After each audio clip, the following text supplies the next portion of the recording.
Yo, what's going on, everyone? I hope everyone's good, man. We're back, man. It's a new episode.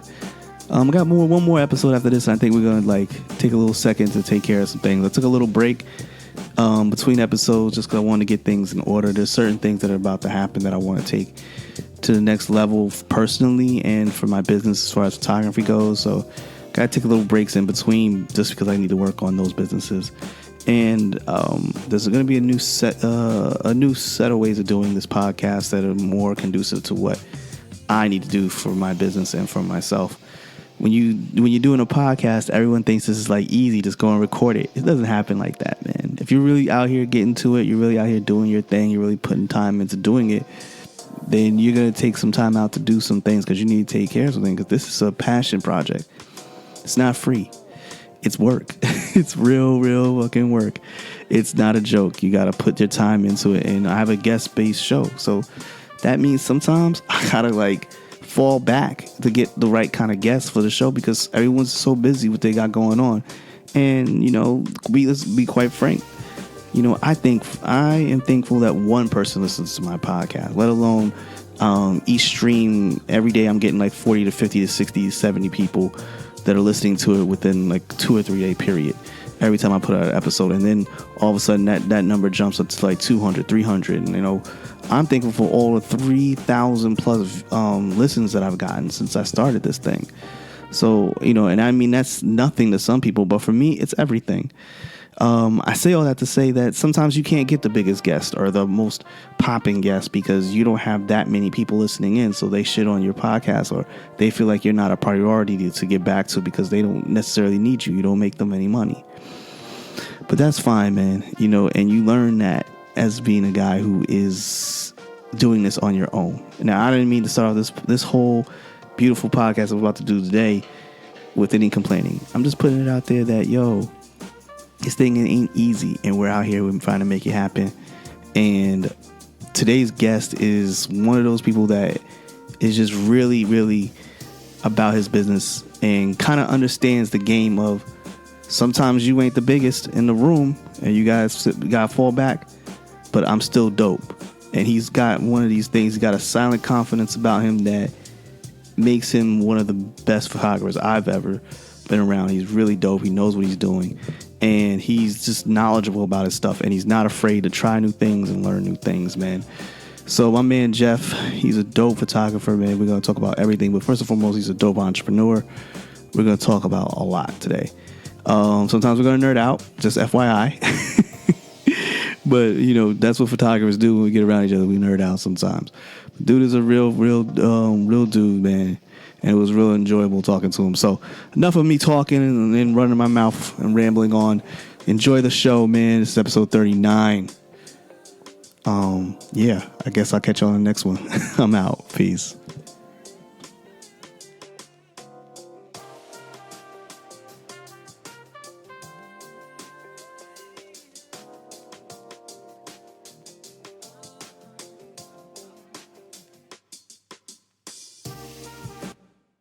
Hey, what's going on, everybody? Let's get it. So, it's been a minute since I popped on this. It's been a minute since I've been out here. I know I keep saying that because I take little intermittent breaks, but when you're a freelancer and you're working your ass off, the consistency is important, but it doesn't always work. Sometimes we have to take breaks because we need to make money because, hell, I'm going to be honest with you, I got to make rent. So, and I got to take care of things. So it's never always easy to get here and get to where we need to be. But we're here now. And today I got a really dope guest, a guy I've known for a long time, but he is a big inspiration because at the end of the day, he put himself in a position to make himself into something that most people don't go out and do. He's a brethren in my field, and he's a guy with an extreme amount of knowledge and a world of history behind what he's trying to do. So I like to say welcome to the show, Geoff. Yeah, Mr. Geoff Marshall. What's good, brother? Listen, man, and how long have we been trying to do this? A long time, man. A long time. Now I'm glad that he's a wedding shooter. I know, right? So trying to have time to do these things is crazy. But I want to first say that I appreciate you even reaching out and even thinking about me being interesting enough to even be on the podcast. Yes, man. Seriously, I really appreciate it. Not a problem, brother. You have a story to tell, man. A real story to tell.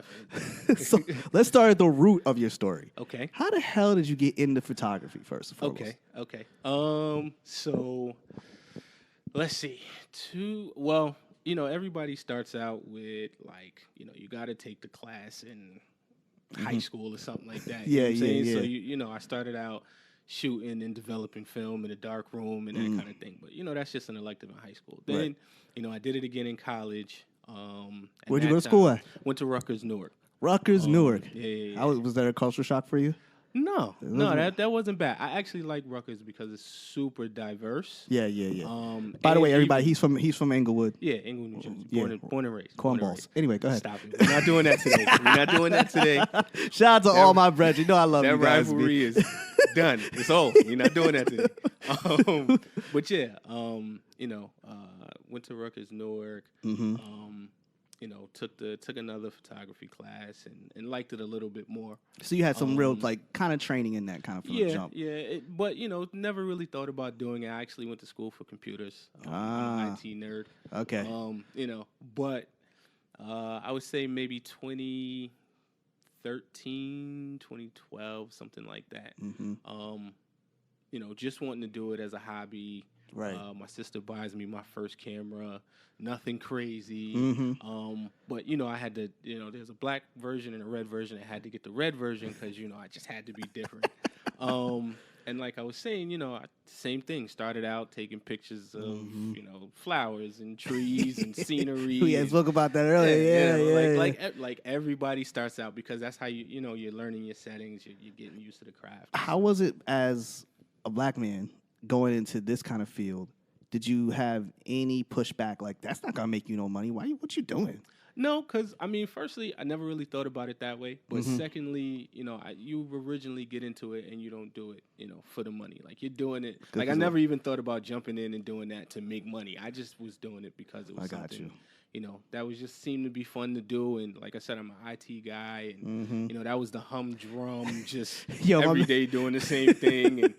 And my man Lloyd, who I spoke about earlier, off mic, he's the same thing. He's an IT dude. He works in storage. Though? Most IT guys also pick up a camera. That's ill. Honestly, like all of my friends, like my old coworkers, everything.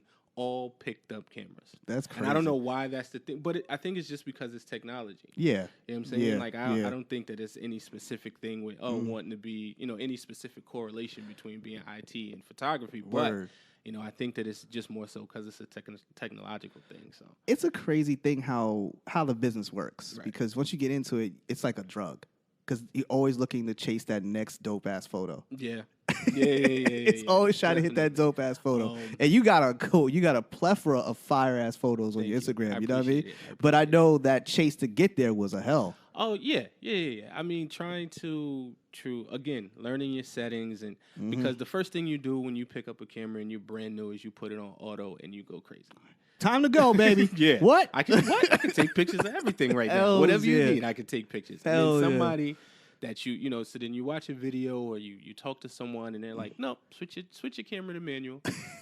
And then you're like, oh, all right, yeah, I can do that. I've been shooting for 2 weeks. I'm good. For all you new photographers, start with AP first. That's the aperture preferred, and then go from there. Do not jump into manual right off the bat. Listen, again, they throw me to the wolves, man. Somebody's like, yo, straight to manual. So I go to manual, and I'm like, all right, cool.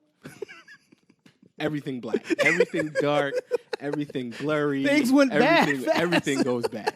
And with that, then you know that you have to learn settings now. That's the swimming motion. Yeah, you gotta learn how to swim. They throw you in the ocean, you gotta learn how to swim, kind of thing. So, yeah, and I appreciate I appreciate that. Because if I'd have taken the gradual steps to learning, it would have probably taken me a lot longer because it's frustrating. It's as a kind of a new photographer, I don't have my 5 years in yet. I can tell you, it's my 2 years doing this has been a constant learning curve, and like we spoke off mic before. I was constantly learning something new. I still am. Like I think any photographer you can do it. Like there's photographers who I love. Like I can't think of his name. Peter Lindbergh. He's an amazing. He's what I aspire to be as far as like doing black and white and raw photos. That's what I love to do. I don't want a girl with 1,000 pieces of makeup over her face. I just want to see what you are. Right. It scares people because I'm ripping into your soul. I need to see that. Right. But to get there, you need 1,000 steps before you even get there. Now, you, my friend, are an inspiration because you took the leap into the flash and portrait world of studio photography. And before we even get to any of the other stories that we got, before we go into that, I gotta commend you for going that route because a lot of people don't do that. They work with what they have. Like myself, I worked with what I have. I had the sun, I had the light, and I had a moment. That's what I worked with. Did you ever start out doing natural light when you started portraits, or was it like, nah, I'm gonna go this way? I went straight into studio, and it's only because you watch a lot of videos and you see, oh, you need to get this light, and you need to do this thing, and you need to do this thing, and you need this flash, and you need, so you're like, okay, well, let me just go buy all this unnecessary stuff and bring it in the house, and then try to take people's pictures. You know what I'm saying? Right. I never even thought about natural light photography because see, that's the other thing when you're starting out as a photographer, you don't realize that there are so many different categories of photography. Product photography, commercial photography, real estate. You don't know that going. At all. You don't know that. So when you're first starting out, you're like, okay, well, let me go ahead and do this thing. Or you're watching a video and you see a guy who has a home studio and he has all these lights and things, and in his description is the link to all of them, and you like, all right, let me jump on Amazon and buy all this stuff. YouTube world is crazy, yo. The YouTube photographers like myself who are YouTube trained, you have to really disseminate who you pay attention to. You can, like Jared Paulin or whatever his name is, the Fro, you can pay attention to a lot of what he says, but a lot of stuff is going to get you in trouble because he says never crop a photo. You're supposed to crop a photo. Exactly. Like you have to know to crop the photo. And then, there's the Northrops who I love them. They are Tony and Chelsea. They are amazing. They know their shit. But I just sometimes I gotta focus when I watch them. I have to be up and alert because they will bore you sometimes with some of the stuff. And this is the thing. I think that because I started watching them earlier, like when they first started. Okay. And so that stuff is them also learning and being fun and being a lot less technical. I got you. Now they're way more technical because they have a lot more endorsements. They have to do that. Right? Okay. But before, like when they were first starting out and were able to just do creative things. Yeah. Like that was the fun stuff to watch. And I even still go back to that stuff because the stuff that they're doing now is way too technical, and I'm not even trying. Like you said, like if you sit there and try to watch it, you're definitely gonna fall asleep. Yeah, man. There's no way around it. Don't watch it after you edit. All the photographers listen to this. Don't watch it after you edit because you will be knocked out. You will be slumped on your couch like, oh shit, we're like 5 episodes in. Yeah, we missed all of that. Who was some of your early inspirations? Let me think. I known or unknown? It could be unknown. It could be anybody. Yeah. Well, I will say that one of my very first inspirations was my actual partner that I shoot with now, Jamal Moment. Shout out to Jamal. Yes, Lord. Yeah. Watching him, I think that, and he's another person that you need to sit down with and figure out and talk to him about his story and how he got into photography. I'd love to have him on the show, man. When you're listening to this, holla at me, bro. Yeah, I got you. We're going to make that happen. Yes. We're going to make that happen. But he's definitely one because, watching him, the good thing about him is that he started out, with his clothing line. And so he had something to shoot. I remember the clothing line when he first got started. I bought shit off him. Right? Yeah, I bought shit right in the beginning. So he had stuff to shoot already. Yeah. And so when I first, started shooting and things, like I would look at a lot of his stuff, or he's another one where, we were talking off camera where you were talking about having someone to talk to, and talking to your peers and that kind of thing. Like, I could have a conversation with him, and he had no problem giving me, the ins and outs and the knowledge of shooting and stuff like that. Like he had no problem passing that down, and that was great. He's one. Another guy that I kind of watch now is Joel Grimes. You ever heard of him? He's great. And I like him because he's colorblind. Yeah. You're a photographer that's colorblind, but you shoot amazing work. Right. You know? That's crazy, though. That's still nuts. Come on. And the other thing that I like about him is that he's not technical at all. No. And he doesn't care about being technical. He's just like, listen, whatever you feel when you're shooting, that's the shot that you're supposed to get. I gotta be honest with you, I connect more with that than anything else. Yeah, just give me the camera, give me a minute, let me figure out some things, and we're gonna get to work on that. There are people who are very technical with cameras, and granted, they've gone through the training and the schooling and that kind of thing, but it's like with a lot of things, like you really have to have the eye and just love what it is that you see. And that's what I really, really like about him. I would say those are like my two main influences. I don't really watch a lot of other photographers, and it's just because I don't want to try to adapt another photographer's style. Have you ever had Instagram FOMO? Meaning what? Like, okay, this photographer got this dope ass shot. I'm keeping up with the Joneses photography because I see a lot of that because of Instagram. No. A lot of people are like that. No. I found myself even stuck in that when I saw, like, I talked to my man Keenan KP. Shout out to KP. I found myself talking to him about, like, sometimes I would see other photographers and I'd be like, yo, they came up after me.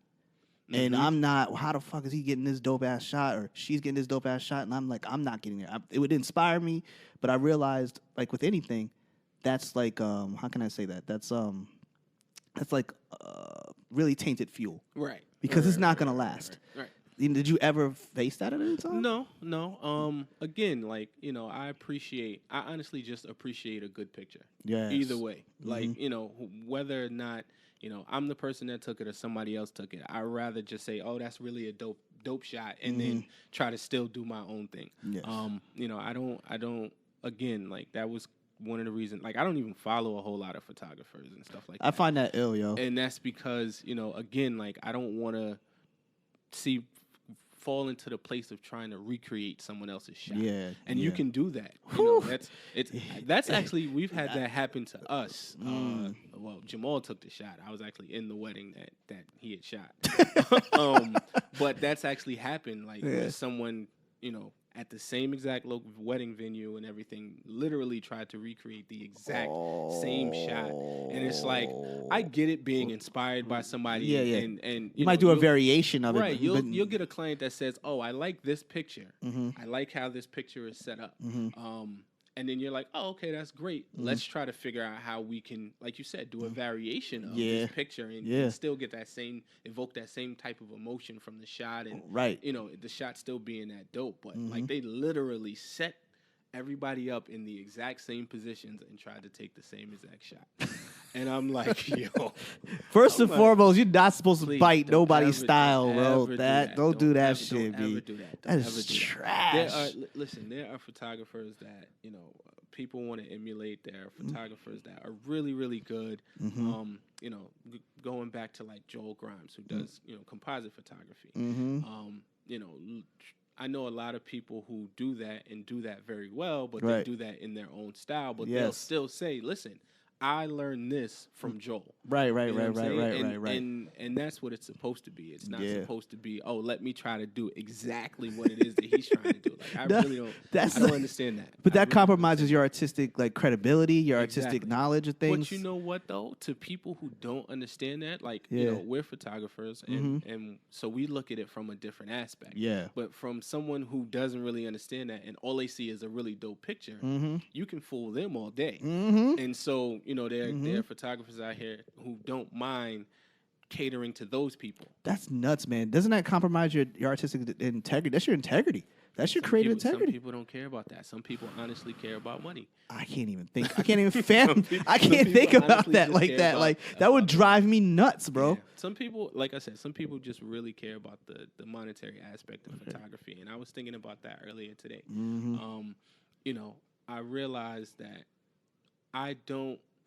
I make money from photography, but I don't shoot for the money. Yes. You get what I'm saying? Yeah. And there's a big difference between that. I have clients right now that have outstanding balances and have their pictures, but I don't really care about that as much because I love that they can share my images, and that's just gonna bring more awareness to me as a photographer. Facts. Now, mind you, I'm gonna reach out to these people and say, hey. Ante up a little bit. We're a little past due. That 30-day invoice, okay? 30-day invoice. But, still, like, I honestly, love photography and love shooting that much that I really don't do it just to make money. What is your favorite kind of photography? Now we know there's so much, and you got the studio thing going. Yes. But what's what kind of stuff? What kind of stuff reaches out to you? Because for me, like I told you, I love street photography. Mm-hmm. I love black and white. I like raw stuff. I like things that are like. I also enjoy every once in a while. I'm not a big guy on the wave that came off when dude was walking up on top of bridges and taking bridge pictures and they were coming down. I wasn't totally with that wave. I like things that are very honest and they tell a story. So I like more of a story journalist type of stuff. Right. What things kind of like spoke to you? Like really spoke to you? I don't know. I'm a very clean photographer. I like color. Mm-hmm. Right. I would probably say I would have to say studio, even though I have the studio and I've been doing it for a long time. So it sounds kind of cliche. But I would honestly have to say that because it's so much more difficult to try to figure out lighting. Yeah. So you learn a lot more, and I honestly love learning. Yeah. You have to you can't always just shoot straight on and that's the picture. No. Sometimes you have to, in a studio, you have to learn how to bend light and it restricts you. Like, this is a decent sized room. I had a bigger studio before. But then I was like, you know what, since I'm going to be here and I have an extra room that I can use, I'm just going to use it as a studio. And it cuts down your overhead. Exactly. Yeah. But in here, I still have to learn how, to bend the light and how the light reflects off of these walls and my ceiling height and like things like that. Like that's those little technical things I have to know. And it's just because I'm in this room that is a box and I'm restricted. Yeah. But at the same time, that's a heavy learning curve. Yeah. That's a heavy learning curve. And then you still got to do that while you have your subject chilling. And they got to be comfortable. Exactly. And honestly, you have to know all of that before they even get in here and sit down. Because you don't want to have someone come in here and you're fumbling around trying to figure those things out. Did you ever have somebody come in and you just knew they had a rough night? And you just like, you know what, this is not going to work. We got to reschedule this. No, I honestly, I try to make decisions, even if they had a rough night. Like, I try to make coming in here and being in this space as fun as I possibly can. So, someone will come in and I'll be like, listen, the first thing I need to know is what type of music you like. Okay. You get what I'm saying? So now they come in and we got their music playing and, they're a little bit looser. Yes. I mean, they're already. And then, I'm trying to joke and I'm trying to laugh.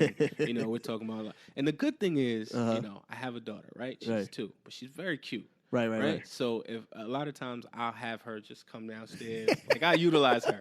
I have her come downstairs.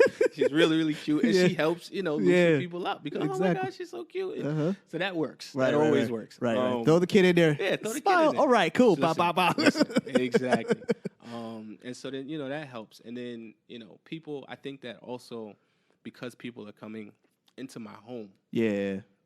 They feel a little bit more comfortable. That's life right there because people come into your home instead of you just meeting them in a certain spot. They're going to feel a little more able to relax a little bit more. Right, and so the studio I had before was at the Art Factory in Patterson, and and Jamal and I had that, I don't know, maybe 2-3 years ago, but we had it for a while.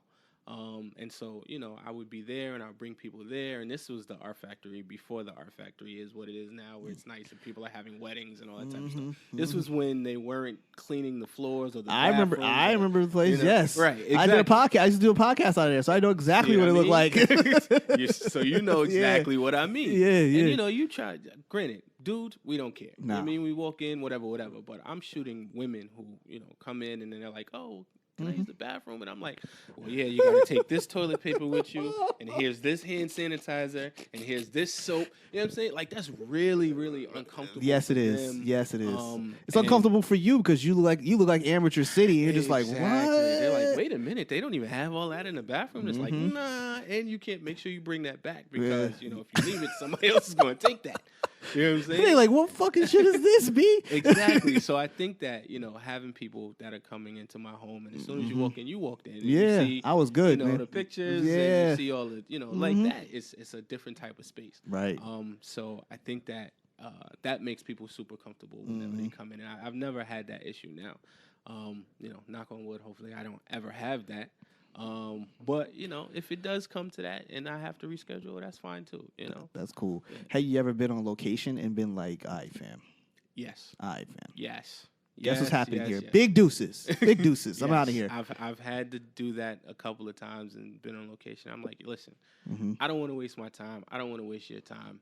We're not getting the shots that we need to get. Yeah. Or, it's just not working out the way that it should. Now we can always reschedule or I can give you your money back. Like I don't, granted, again, this is now how I officially make my living.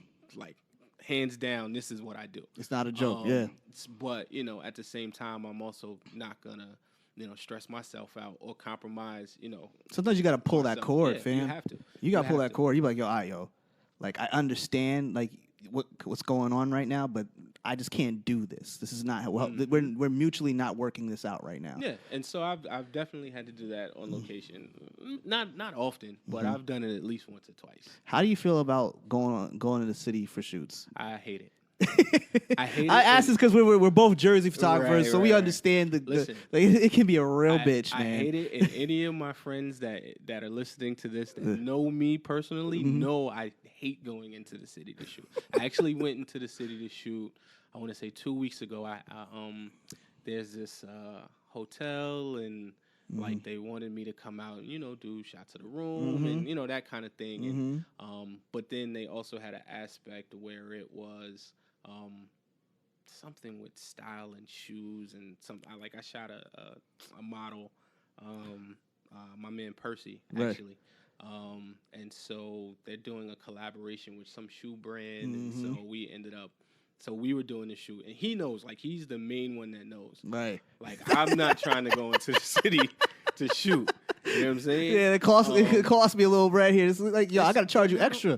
People be getting mad at me, but I'm going to charge you extra for the city. No, you have to charge. Like, you have to charge. That's a $30 extra charge off the rip. Like, I'm sorry. You have to charge a travel fee for that. Yeah. But just, I get it. Like, you go into the city, the aesthetic is beautiful. There's a lot of little places where you can shoot, but it's so much walking and so much traveling and so much moving around, and like it's a lot. Yeah. It's a lot, and people don't seem to understand that whenever they're like, oh yeah, just come to the city. No, I don't want to do that. I've had a lot of people who have asked me like, oh, come to the city and let's do, these photo walks and let's do this. Oh, the photo walks, yeah. That's a hustle. People do it. People do it.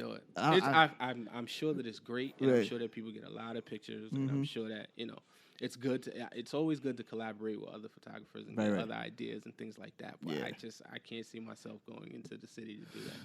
I never been on a photo walk before, but I've been around other photographers doing their thing and everything else, and it's cool. But sometimes I have to justify the means to the end. Like if I'm going over there, that's costing me more money than it's helping me. Right. And I have to be. I'm not a spring chicken. Like, I'm 39 years old. I know this is not going to make me any money right now. So I can't do that. And it's gas. That's gas. That's time. Gas, toll. Don't forget about toll. Yeah, toll. Oh, yeah. Oh, we grew up at a time where it was $4 at one point. This is what I'm saying. So with a toll being $15, $16, what? No. I had a friend of mine who's also a photographer. Dope dude. His name is Omar. He's an amazing photographer. He's going to be on the podcast. He told me point blank. He said, Brian, I'm not coming to Jersey. And he was like, I got no disrespect to you. I love everything that you do. But fam, I'm not coming to Jersey. He's like, he lives in the Bronx. Oh, no, that's... He's like, I'm not coming to Jersey. And he's like, you know why? He's like, why? Because of the time. I'm a wedding photographer, Brian. All my time is spent either editing or reaching out. So I don't have time for this. And no disrespect to you. Come to New York, I got you. Right. So now I understand it. When he first told me, I wasn't taken back by it. Right. I mean, you take it. And then then after a while, I was like, damn, he's fucking right. Because I did a couple shoots in the city, and I was like, I definitely didn't charge enough. Oh no. How did you come up with your pricing and stuff like that, man? Because you're like a certified wedding photographer at this time. Yes, and we're still not even at market pricing right now.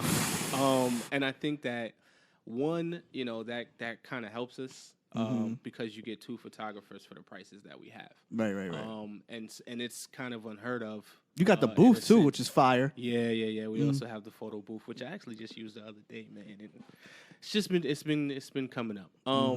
But I think that what we mainly did was just looked at a lot of other photographers' prices, right? Saw what they offered, and for the price. What you got? That's what you got to do. Because you have to see what the market is saying. You have to see what other pricing is, and then say, okay, do I want to try to match that? And then that gives you a certain clientele, but then you're missing out on a lot of things down here, right? Or do you want to try to be lower than that and kind of kill yourself in a way, but at the same time, you're bringing in more revenue because people love your pricing. You get what I'm saying? So I think that was really what we did. Like, we just went to a bunch of different other photographers, wedding photographer websites, and said, okay, I like this. Let's kind of average this out. I like what they offer here. Let's kind of offer these things, but at this specific rate, or it was really, really just that. Does that ever break down by location? Because I know when I live by Boulevard East over there in Fairview, and I go down Boulevard East. Okay. There's a certain area that no matter what time of the day you go, there's a photographer doing a wedding. And he's shooting on this one gazebo area. I know exactly what you're talking about, right? It's exactly always a photographer there. Never fails, people. I guarantee you will go past there on the weekend. There will be a photographer there taking pictures for somebody's wedding, unless it pours or it's freezing cold outside. But I always wondered, like, do you charge by location? Because I have a friend of mine. Y'all know my man Anton, ADS Photography. He's a wedding photographer, and he told me the whole story about how. It's crazy how that thing works, because you're there in the morning. You're with the bride and the groom going back and forth. You might have to take them over here. The levels of stress, you don't know. He's like, sometimes they don't feed you, and you're really pissed off. That's crazy. I just had this conversation the other day because I did a wedding and I didn't eat, and somebody asked me, like, "Did you eat yet?" And I'm like, "No." I'm like, normally, but at the same time, like, you can't expect to go to a wedding and eat. Like, you're a vendor. You're there to work. So you can't expect that. Right. But, it's common courtesy to say, hey, we have a vendor section and, a couple of Sweet 16s that I've done, which are about as close as I've ever gotten to doing a wedding. Yeah, they feed you. And you'd be like, I mean, and that was a great thing. Exactly. Yeah, exactly. They'll definitely ask. But, I think that, man, I completely lost my thought because we started talking about how people don't feed you. And I was like, man, it just happened not too long ago. And the hangry came out a little bit. I got mad all over again. No, you definitely can't expect that. But what was the question again? The question was, like, how is that day for you? Like, he has that day. Right, he's saying me how his days go, but I'm like, how's it work for every other photographer? This is the thing, right? So. The way that Jamal and I got together and came up with MM Studios was because individually we were shooting weddings. Okay. You hate it because it's a 8. Did you start out as a second shooter, or you start out as a main shooter on your first wedding? On my first wedding, I was a main shooter. Wow. I've never been a second shooter. What? And I'm always told that's crazy, like, to jump in. Yeah. But that was the thing, like, the best way to jump in is to do it for family and friends because they don't expect a whole lot. Okay. Because they know that you're starting out, they just want really good pictures. I got you. So as long as you can produce really good pictures, like anything to them that's better than an iPhone picture works, depending on the person. Now you'll have those people that are like, yeah, I wouldn't hire you because you're just starting out, you don't really know what you're doing, so I'm gonna hire a professional because they want a certain type of picture. But then you get family and friends who are like, listen, we're going to the courthouse and then we're going to get something to eat afterwards. Big facts. We just want a couple of really quick pictures, and that's how you start out because it's not a lot of pressure on you. Right. It's not a lot of pressure on them. Like, you're not expected to produce anything too crazy. Right. So when I first started shooting weddings, and I was shooting by myself and never had anybody that shot with me, I'm like, let me, it's an 8, 9, 10 hour day. Like you said, you're there from the morning, you're getting them getting ready and that kind of thing. And it's a very long day. And I hated doing that by myself. Jamal, same thing on his end, where, you know, he would have an 8, 9, 10-hour day and hated doing that. We shot maybe 2 weddings together, and we were like, you know what, this is going to work. Okay. Like, we have fun shooting together. Okay. It's a lot less stressful because when you're shooting by yourself, you're trying to make sure you spend enough time with the bride and get everything that she has to get, and then you got to run to the groom and try to get those shots. Then you got to run back to the bride because it's really her day. It's not even really the groom's day. It's really the bride's day. Yeah, so well, I mean, it's given. It's not even our world, but anyway, exactly. that's a story for another day. That's a story for another day. So you have to make sure that you're spending enough time with them. So it's a lot of like division in time and making sure you get the right shots and that kind of thing. It's a lot of stress. That's what I figured. When you're shooting these? This is a technical question for everybody else. You don't use your focus beeps.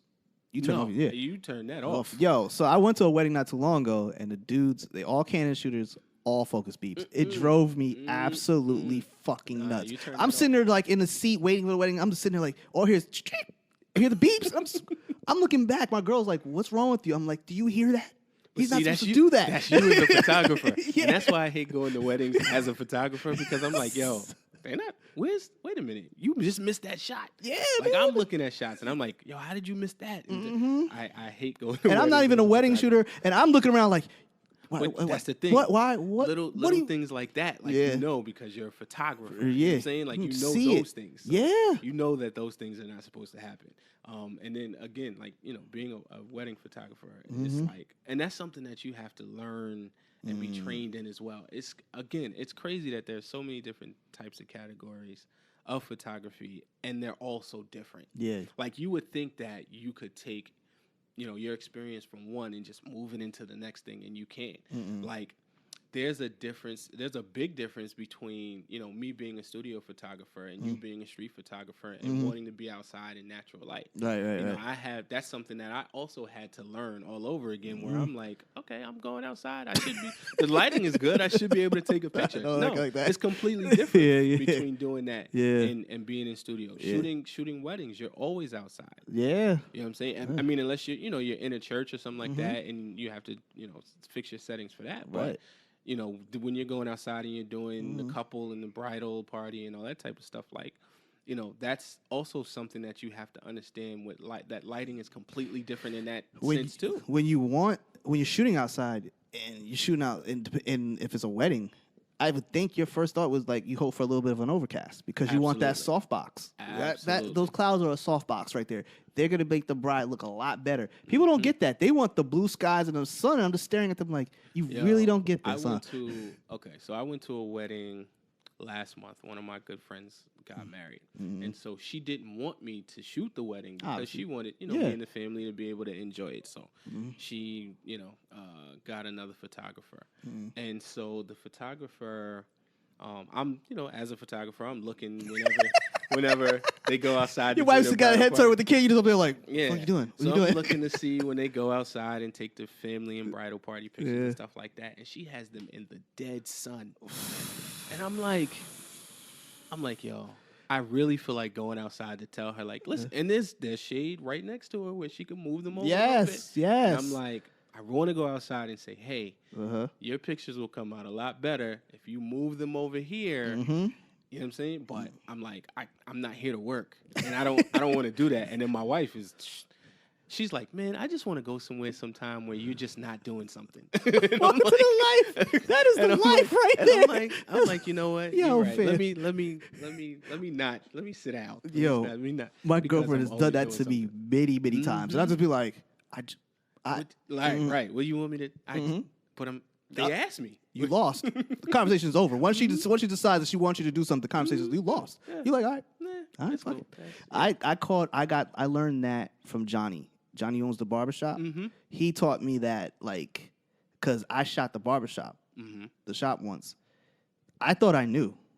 No, I didn't know about lighting and everything else. He was like, yo, you got to break down this light. You got to turn this down. This wasn't good, and you got to turn this apart here. Yeah, Johnny is super dope because he broke it down, and I was staring like, oh, shit. He really, like, when he jumped into photography, he really, like, learned about it. Yeah. You know what I'm saying? Like how we were talking about earlier off camera. I mean off mic, where we were talking about people who jump in and they don't really learn the technicalities and the aspects of photography. They just think they can pick up a camera and shoot. No. And so I always respect people who, do the research and take the time and put in their hours to learn. Yeah.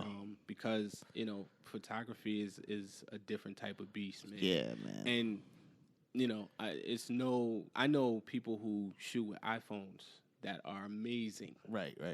And, call themselves photographers, and I can respect them because they are amazing with iPhones. And that's a whole other thing where it's like, how did you even do that on an iPhone? Yeah. You get what I'm saying? At first, it was so hard for me to accept that because I'm like, you have no learning curve. You never did the 1,000 hours. You don't know what this is like. You don't know how hard it is to get.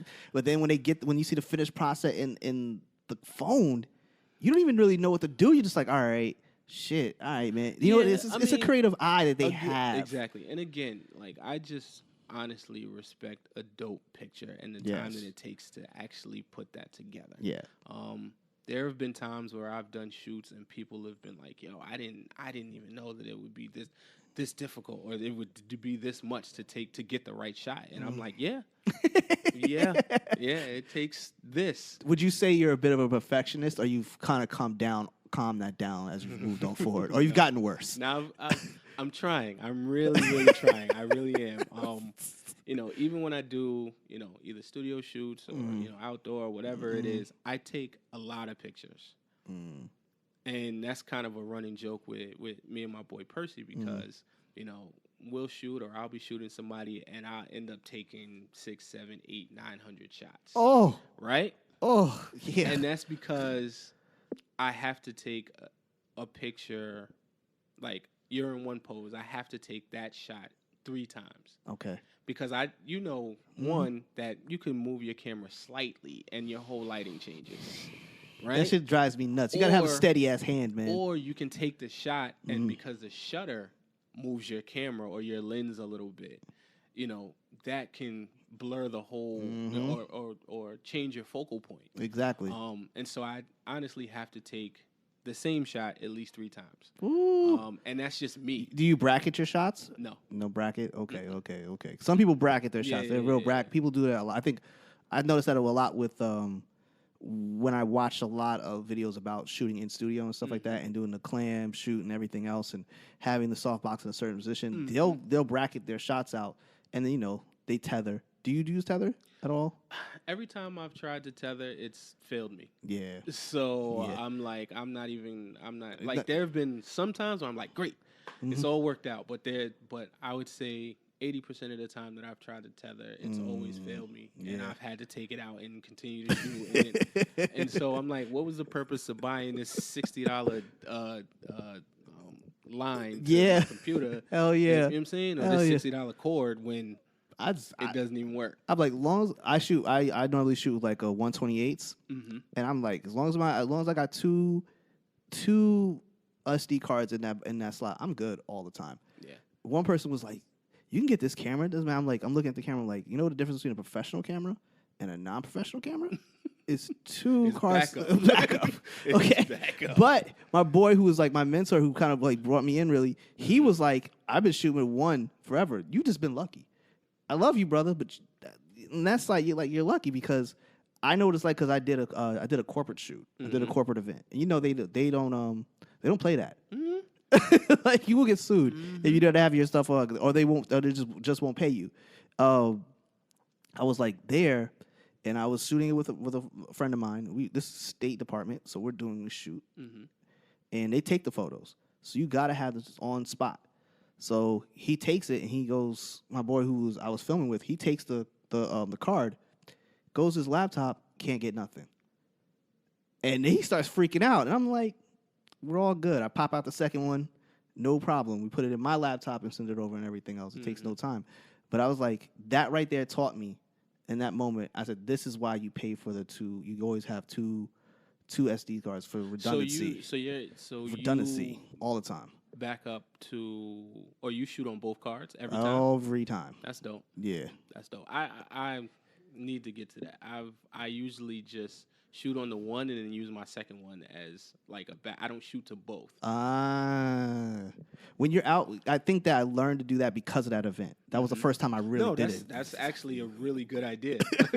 It's a really because that's the other thing. Like once I shoot an event, I don't care how late it is or when I get home or whatever. I have to put it on my computer. You upload right away. I have to. I have to. I'm terrible at that. I'm a morning uploader. Like I will upload in the morning. Once I'm done with the shoot, I don't want anything. I just want to put on TV and zone out because I can't. I don't want to focus on nothing. I've been focusing for hours. Right. No, that's true. That's true. But I like to look at the pictures that I've taken as soon as I get home. And then I was looking at. So I just bought this this Western Digital My Passport wireless backup. Because I was looking at this one photographer, John Branch, and I really like him because one, he's black. Yeah. But two, we're gonna get into that a little bit later on. But two, like he's a really, really dope photographer, and he's real cool. Like when he's explaining and just doing his thing, and you're watching his videos, like he's really cool.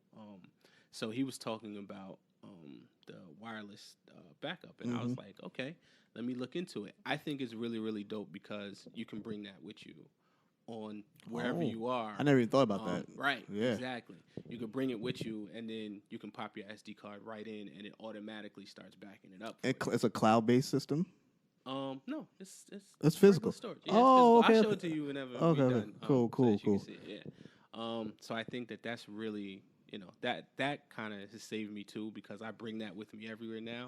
So like if a car to get full or like I need to switch out or anything like that, because I still haven't gotten like 64s or 128s or anything. I'm still shooting with 16s and 32s. How the hell is that possible? With weddings, right? Oh, yeah. With weddings, hell yeah. How's that even possible? Listen, I was looking at new SD cards today, actually.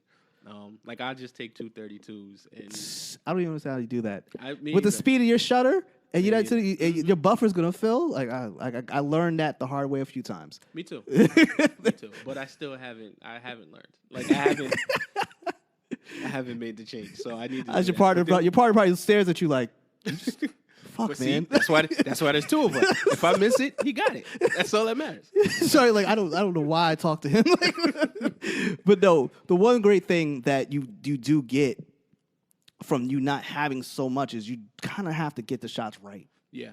Because you don't have so much space to fill up. You got to get that shot right. So it does, in a way, affect you. It kind of makes you a person who gets it done quicker, I guess, in a way. Yeah. As you, being in this business, right? Right.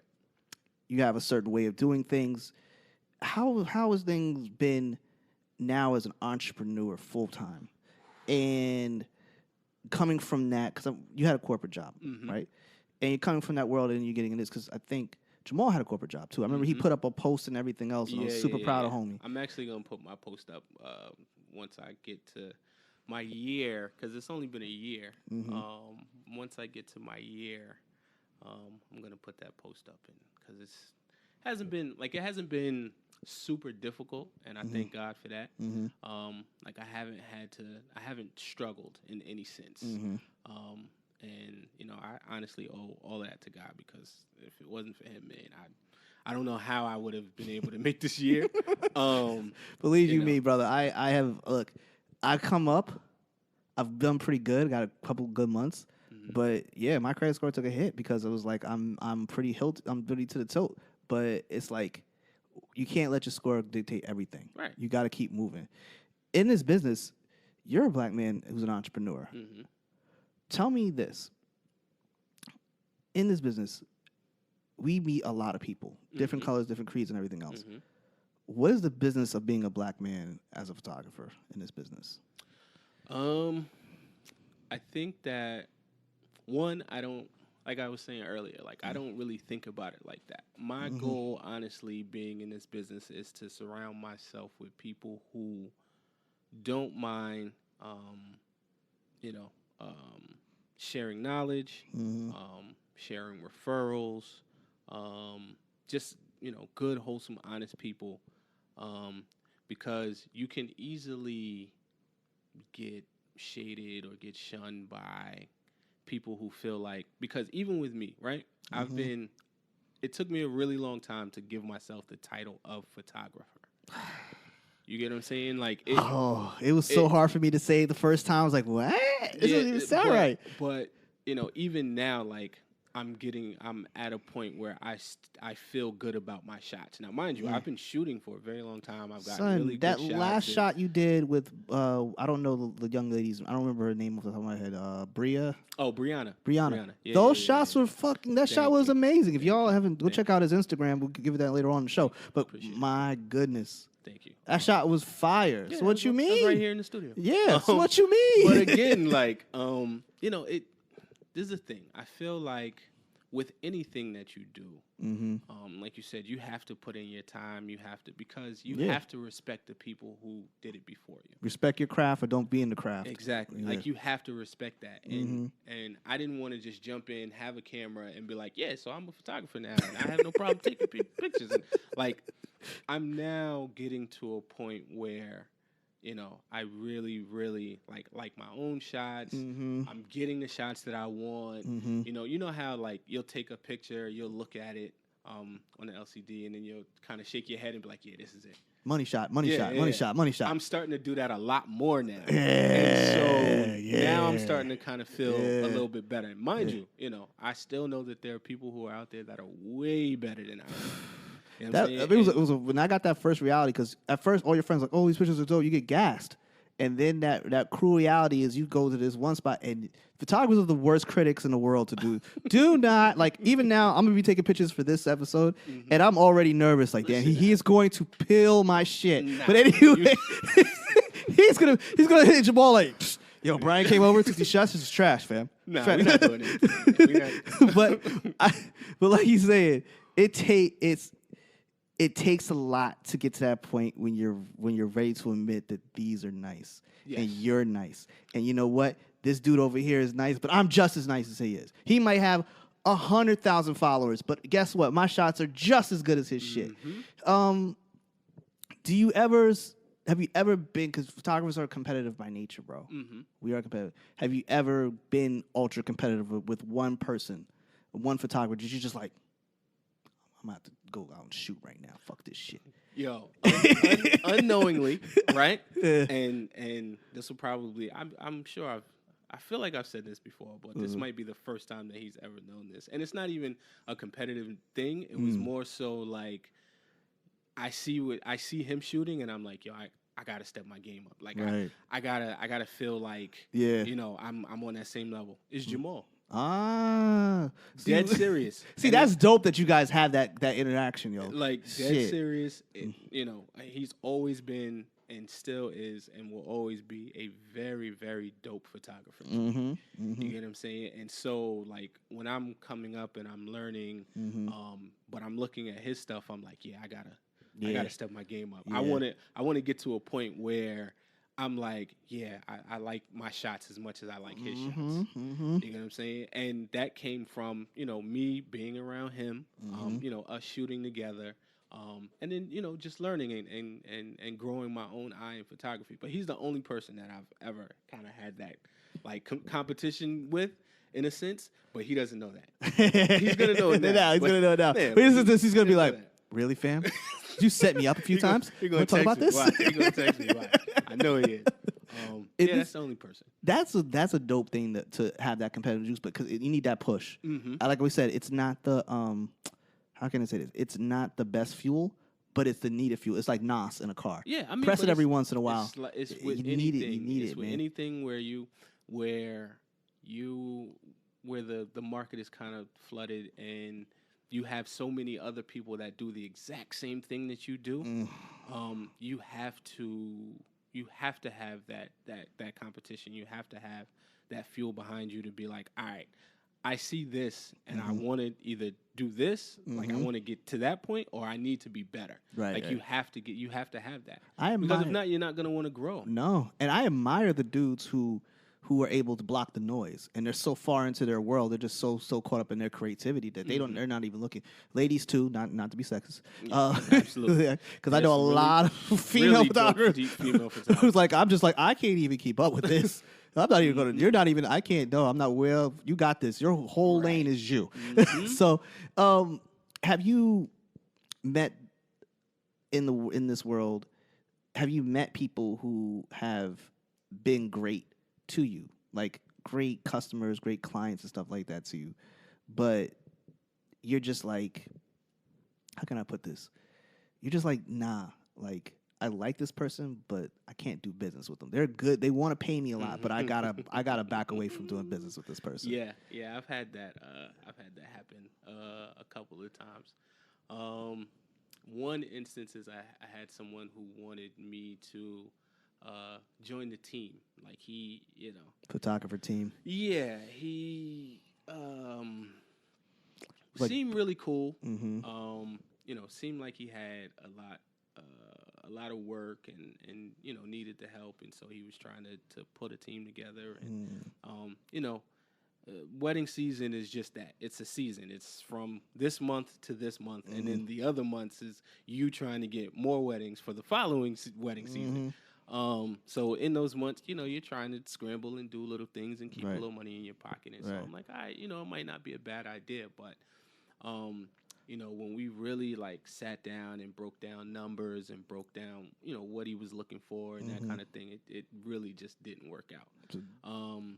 And it was more so because it was more so a feeling. Your gut was talking to you. Yeah, it wasn't even so much like the numbers or the amount of work or anything like that. It was more so a feeling, like just really feeling like he didn't understand what I was trying to say in terms of like I was telling you earlier, I've never been a second shooter. Right. And not to say that I wouldn't be a second shooter, but I wouldn't want to be treated like a second shooter. You get what I'm saying? Yeah. Because a lot of times second shooters are like, look, I'm going to give you this $200. I just need you to come for 10 hours out of the day. $200? But listen, it'll be, here's this $200. I need you to be here for 10 hours out of the day and take all of these pictures. You don't have to edit, but I need you to come and do the work. And it's like, what?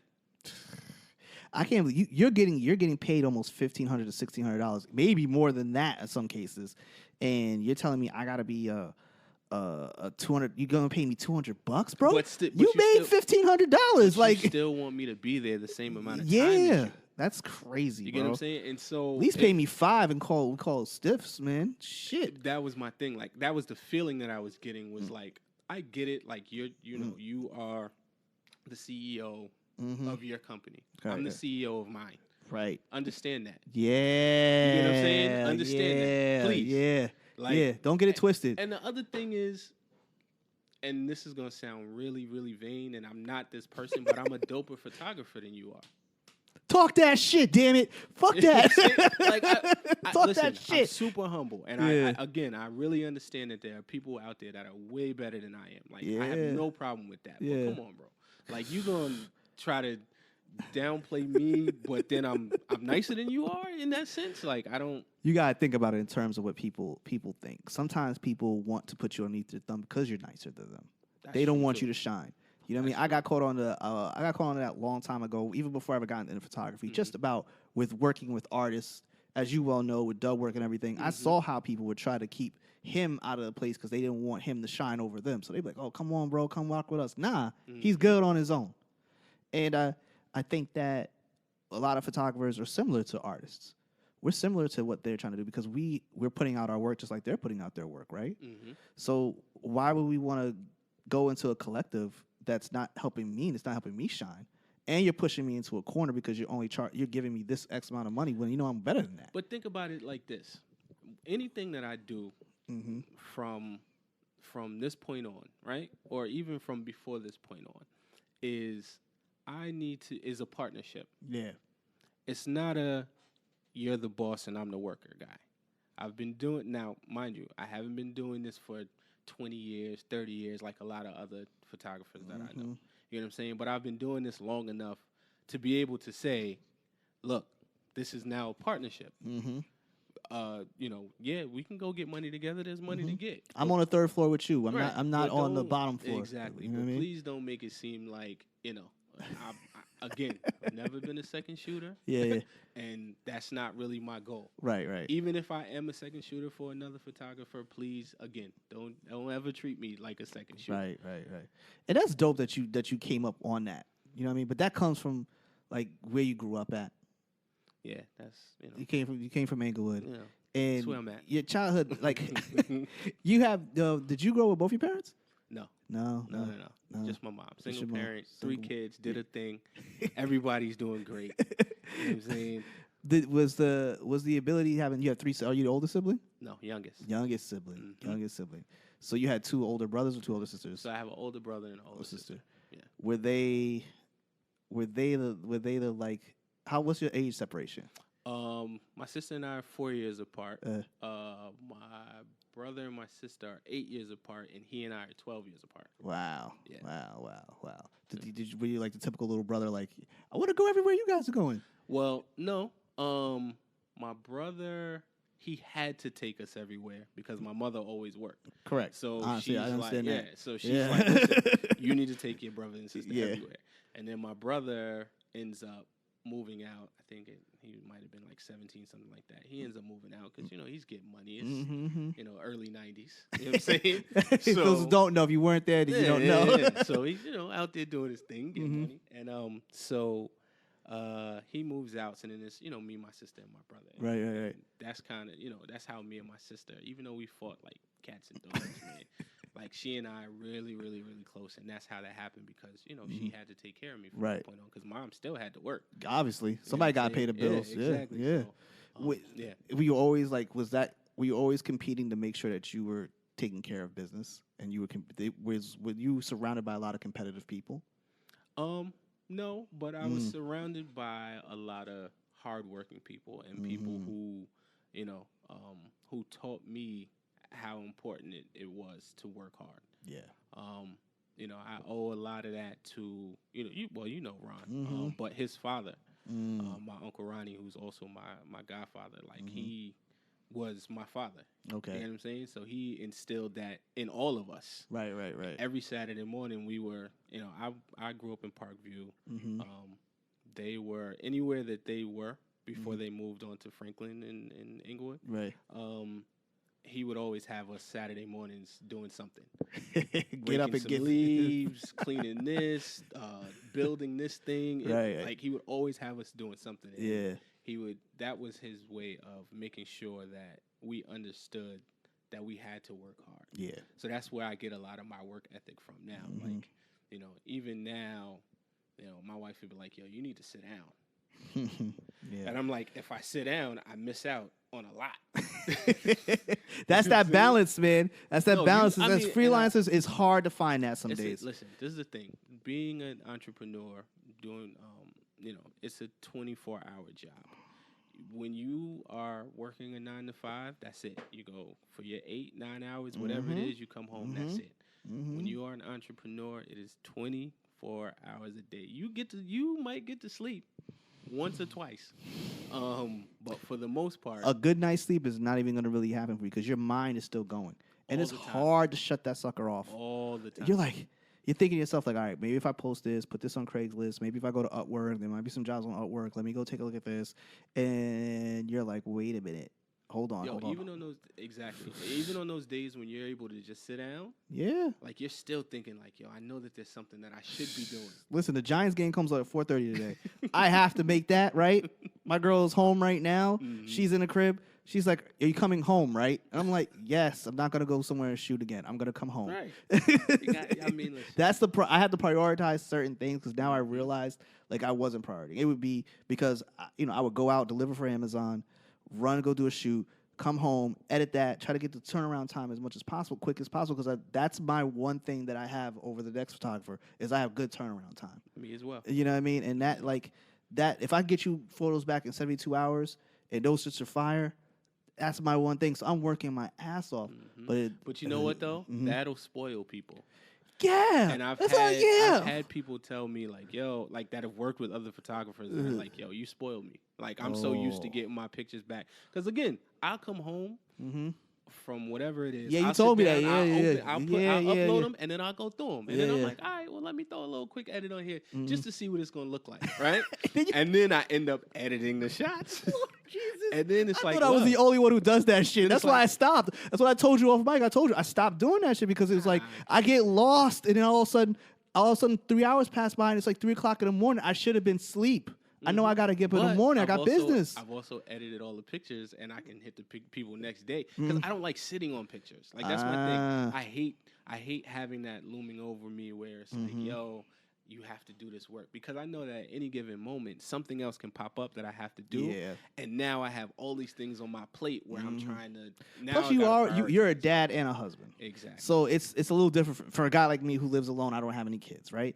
You know, I got family shit that I got to take care of, but that doesn't affect me every single day. Right. How does that balance work for all the listeners who are photographers, who are husbands and who are fathers at the same time? What kind of advice can you give to those people? I'm still learning. See, that's humble.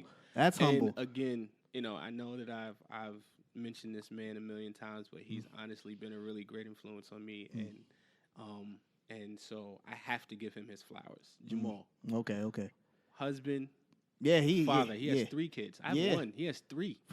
Yeah, he sure does have 3. At 3 different ages. Yeah. Where they have to do 3 different things all the time. I remember going to a spot when he lived in, I don't know if he still lives in Jersey City, but I remember when we went down to Jersey City, he had the whole stew in there. He did pin shots and everything else.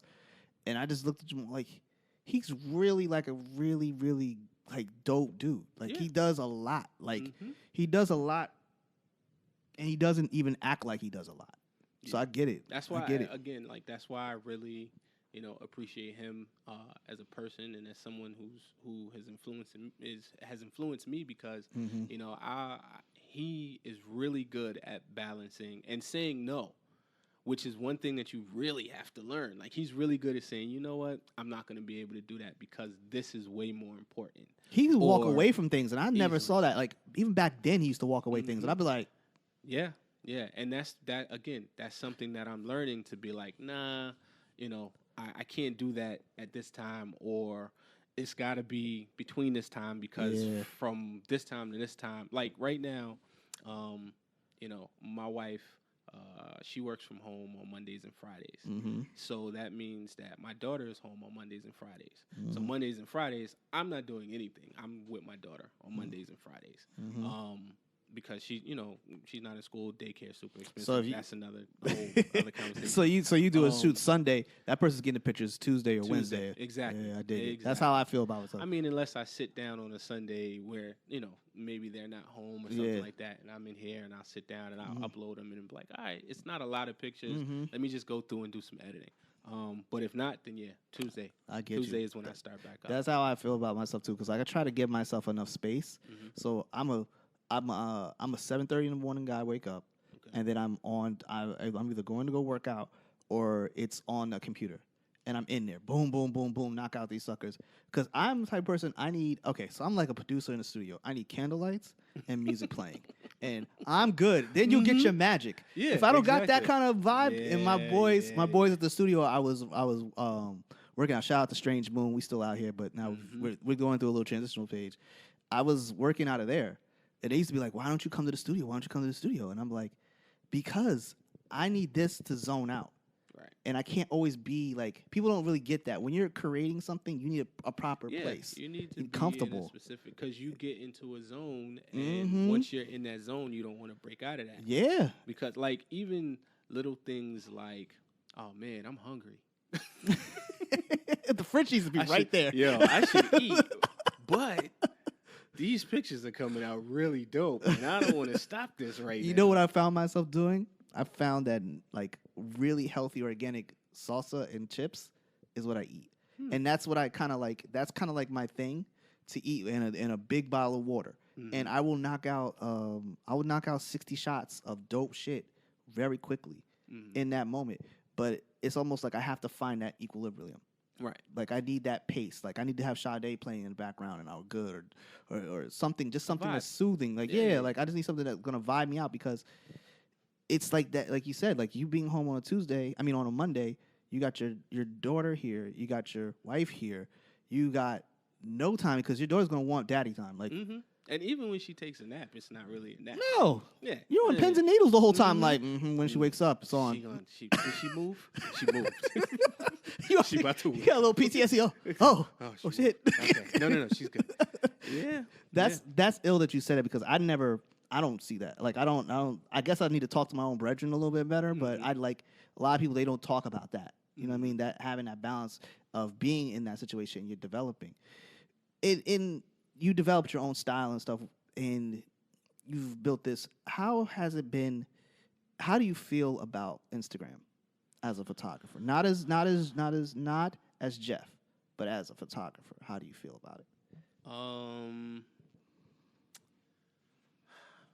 It's a hard question. Keep it true.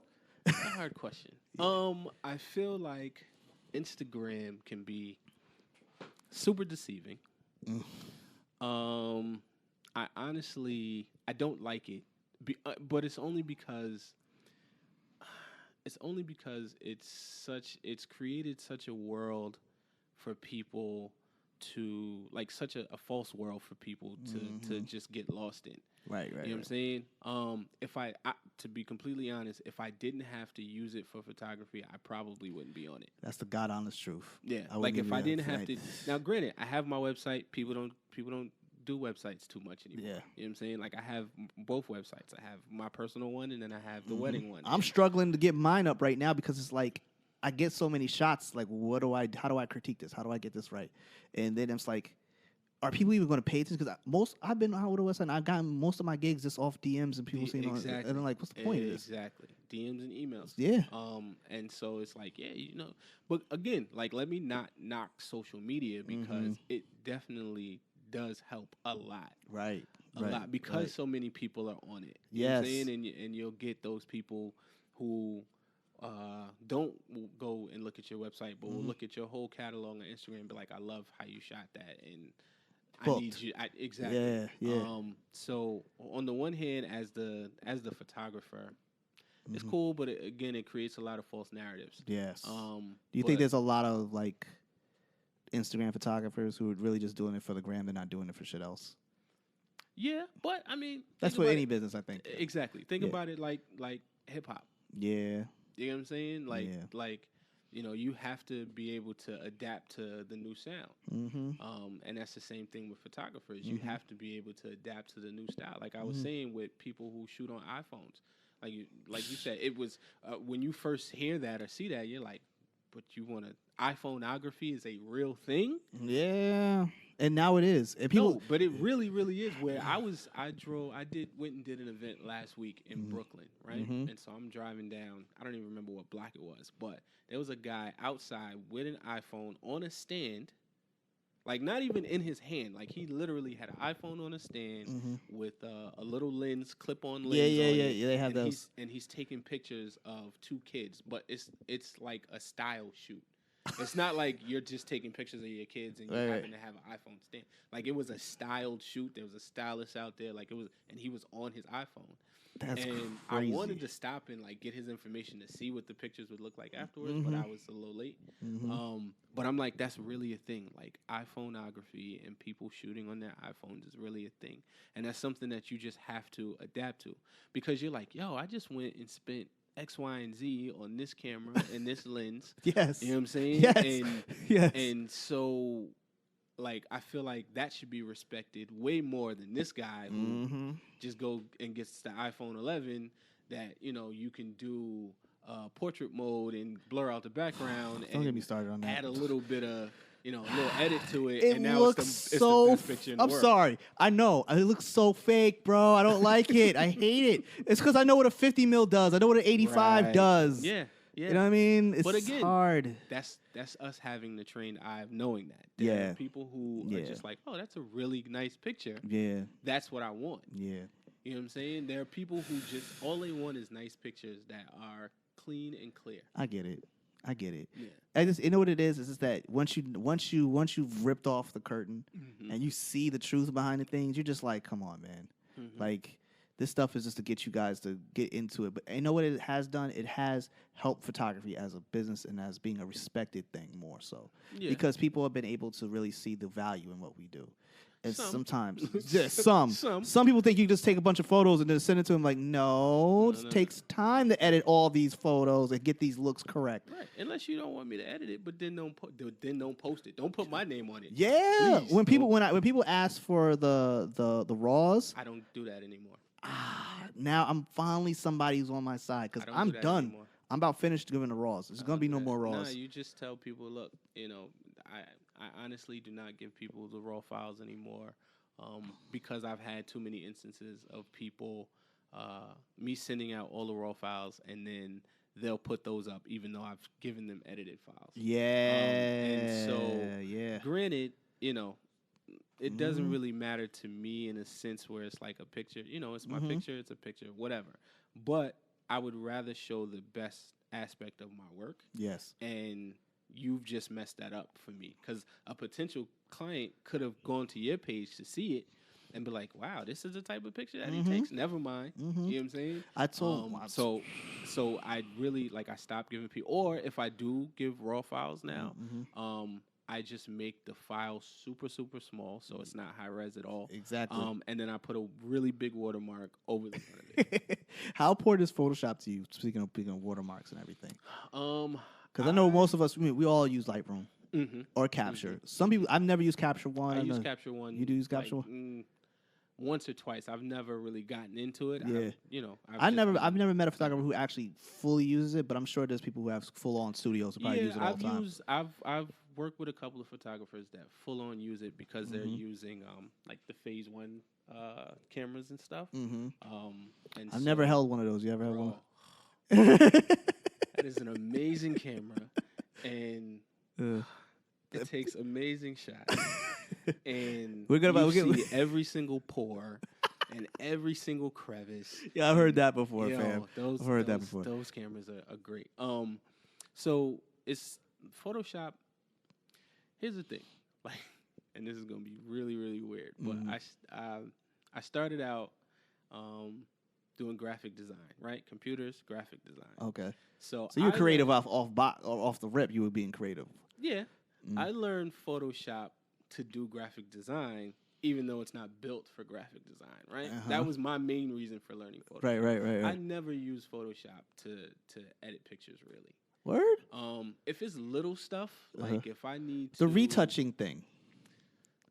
So the retouching thing, yeah, but I don't do I don't do a lot of retouching, and it's because, as we were talking about, earlier, you can OD with retouching people's faces. We spoke about this. Yes, we did. Yeah.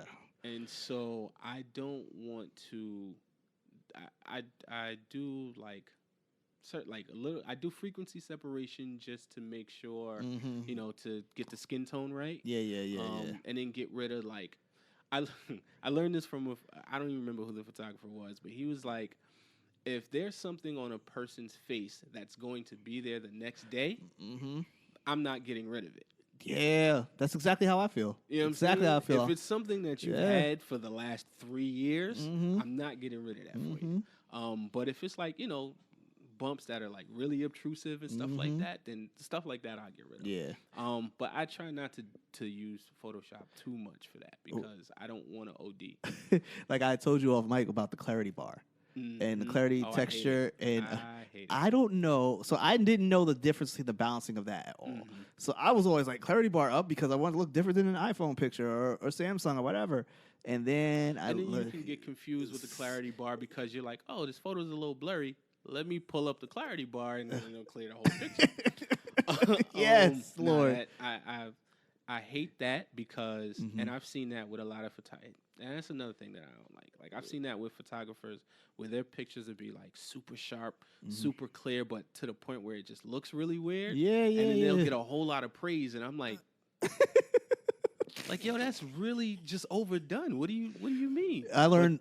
But again, it's a nice picture. Yes. And people love pictures that are just nice. Yep. I pulled down. I stopped using. I pulled down my contrast. We'll get into a whole bunch of editing stuff, but I like to pull down my contrast, and I bring down my highlights, and I've learned to try to move more into the tones. Yeah. And even with black and white, I just go wild with that. That's my thing. But when it's the colors, I like to use a certain tone to it. And I used to never use the hues.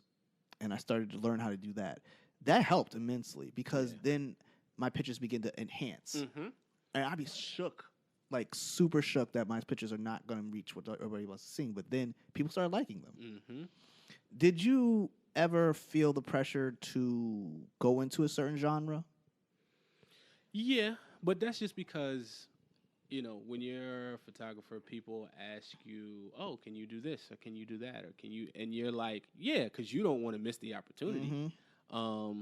So you're like, "Yeah, I could do that." Like even with fashion photography, Do you? Okay, let me ask you this. Go ahead.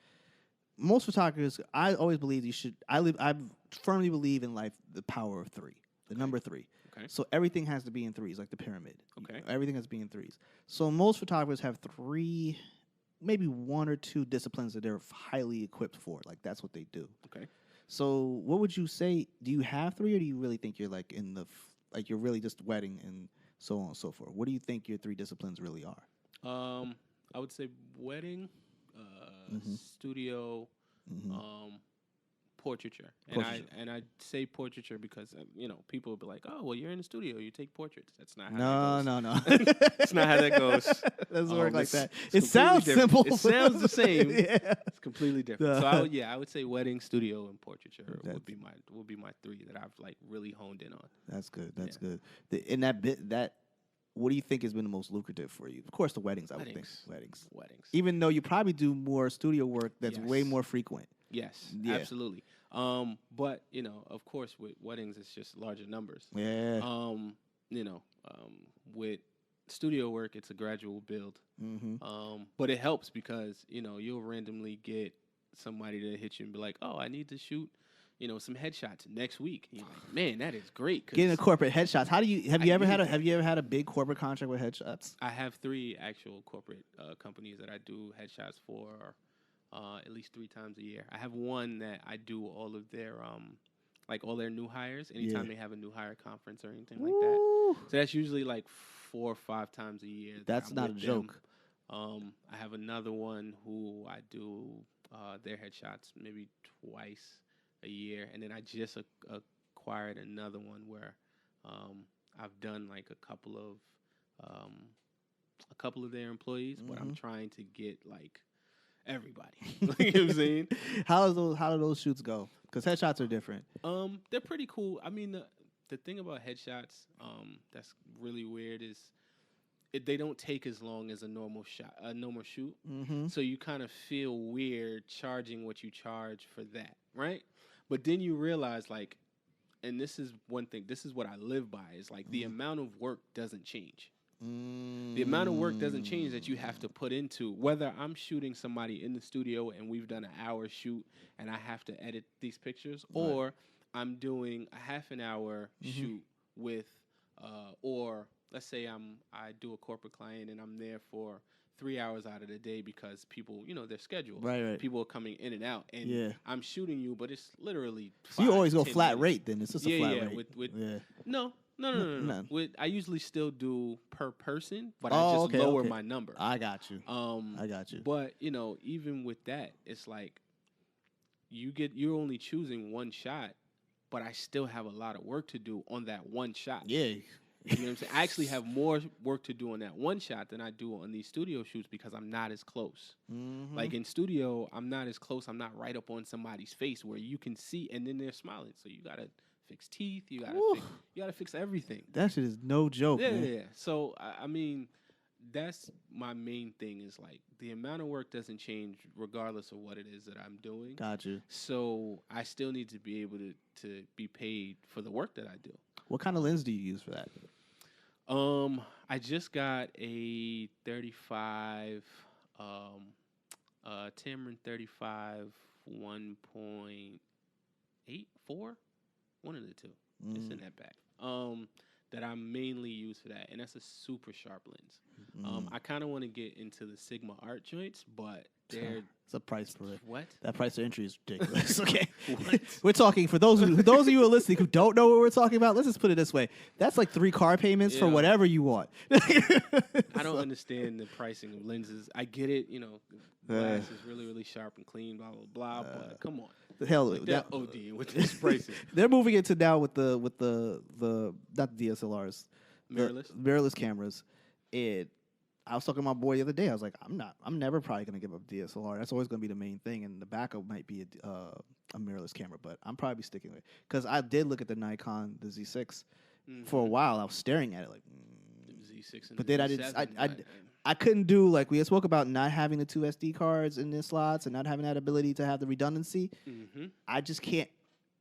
In my mind, I can't get past that. You can't do. I mean, you couldn't do it. Excuse me, as a main body, like as a main camera body. Man. But like I'm honestly thinking about picking up a Fuji, probably the X-T3 to see what it's like. A friend of mine just got sponsored by Fuji. He got a bunch of cameras and stuff like that. The film. Tell him I need. I just want to test one. That's all I want to do. I just want to test the film. You going to want to do some film work? Yeah. Well, that's taking you back to your roots because you did that back in the day, right? Yeah. No, but I think I want to grab a Fuji. I love their color profiles. But again, like that's a camera who the battery life is horrible. You know what I'm saying? Like it definitely has its drawbacks, and I wouldn't use it as a main camera body. Right. But I think it's something to get something mirrorless just for like the weight, like having 2 D800s with a 70-200, and then.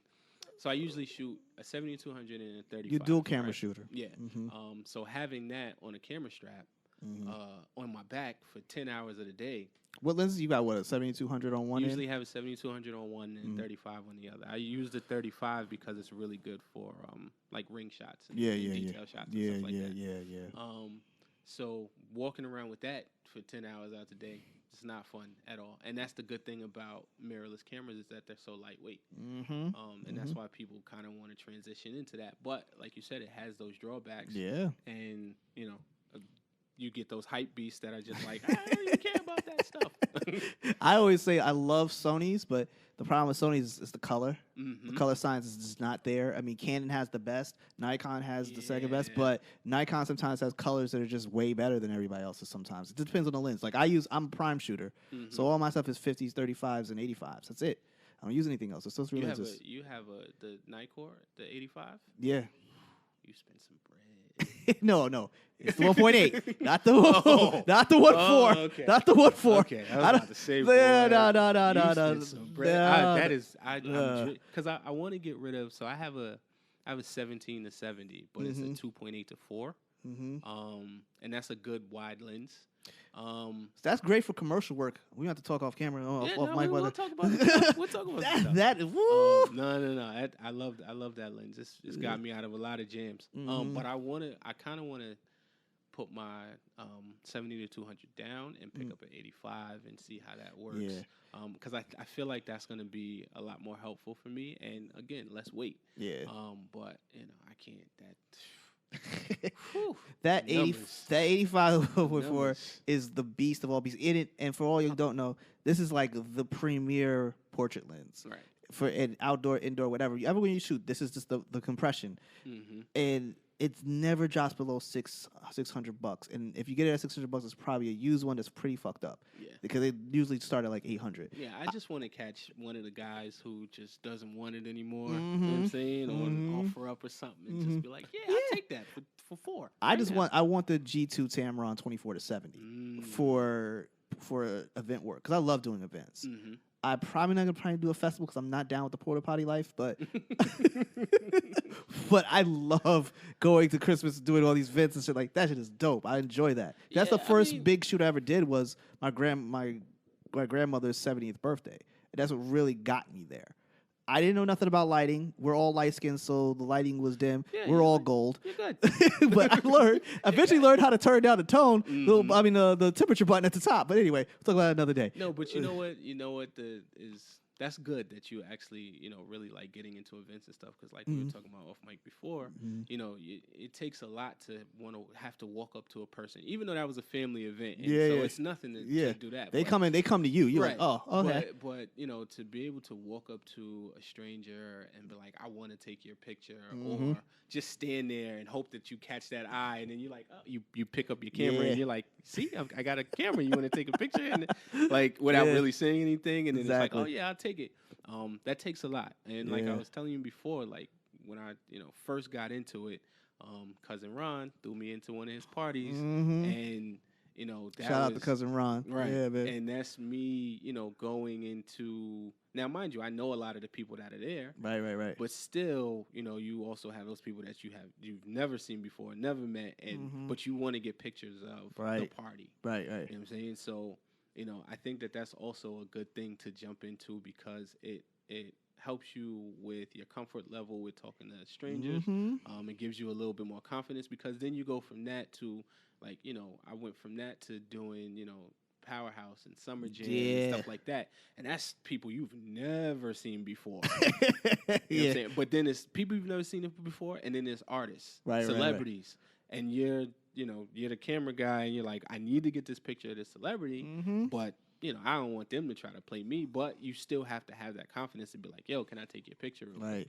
And I got some things coming up with some celebrity stuff that I can't really talk about yet, but I'm just like, I'm kind of nervous. But then again, I've been the last couple of things that I did, I've been through the fire.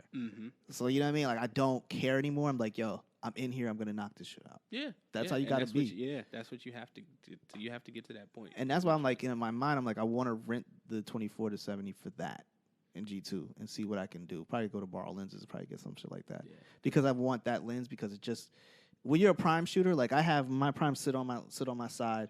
I'm twisting them off. I handle my joints. I go wild with it, but I'm missing stuff.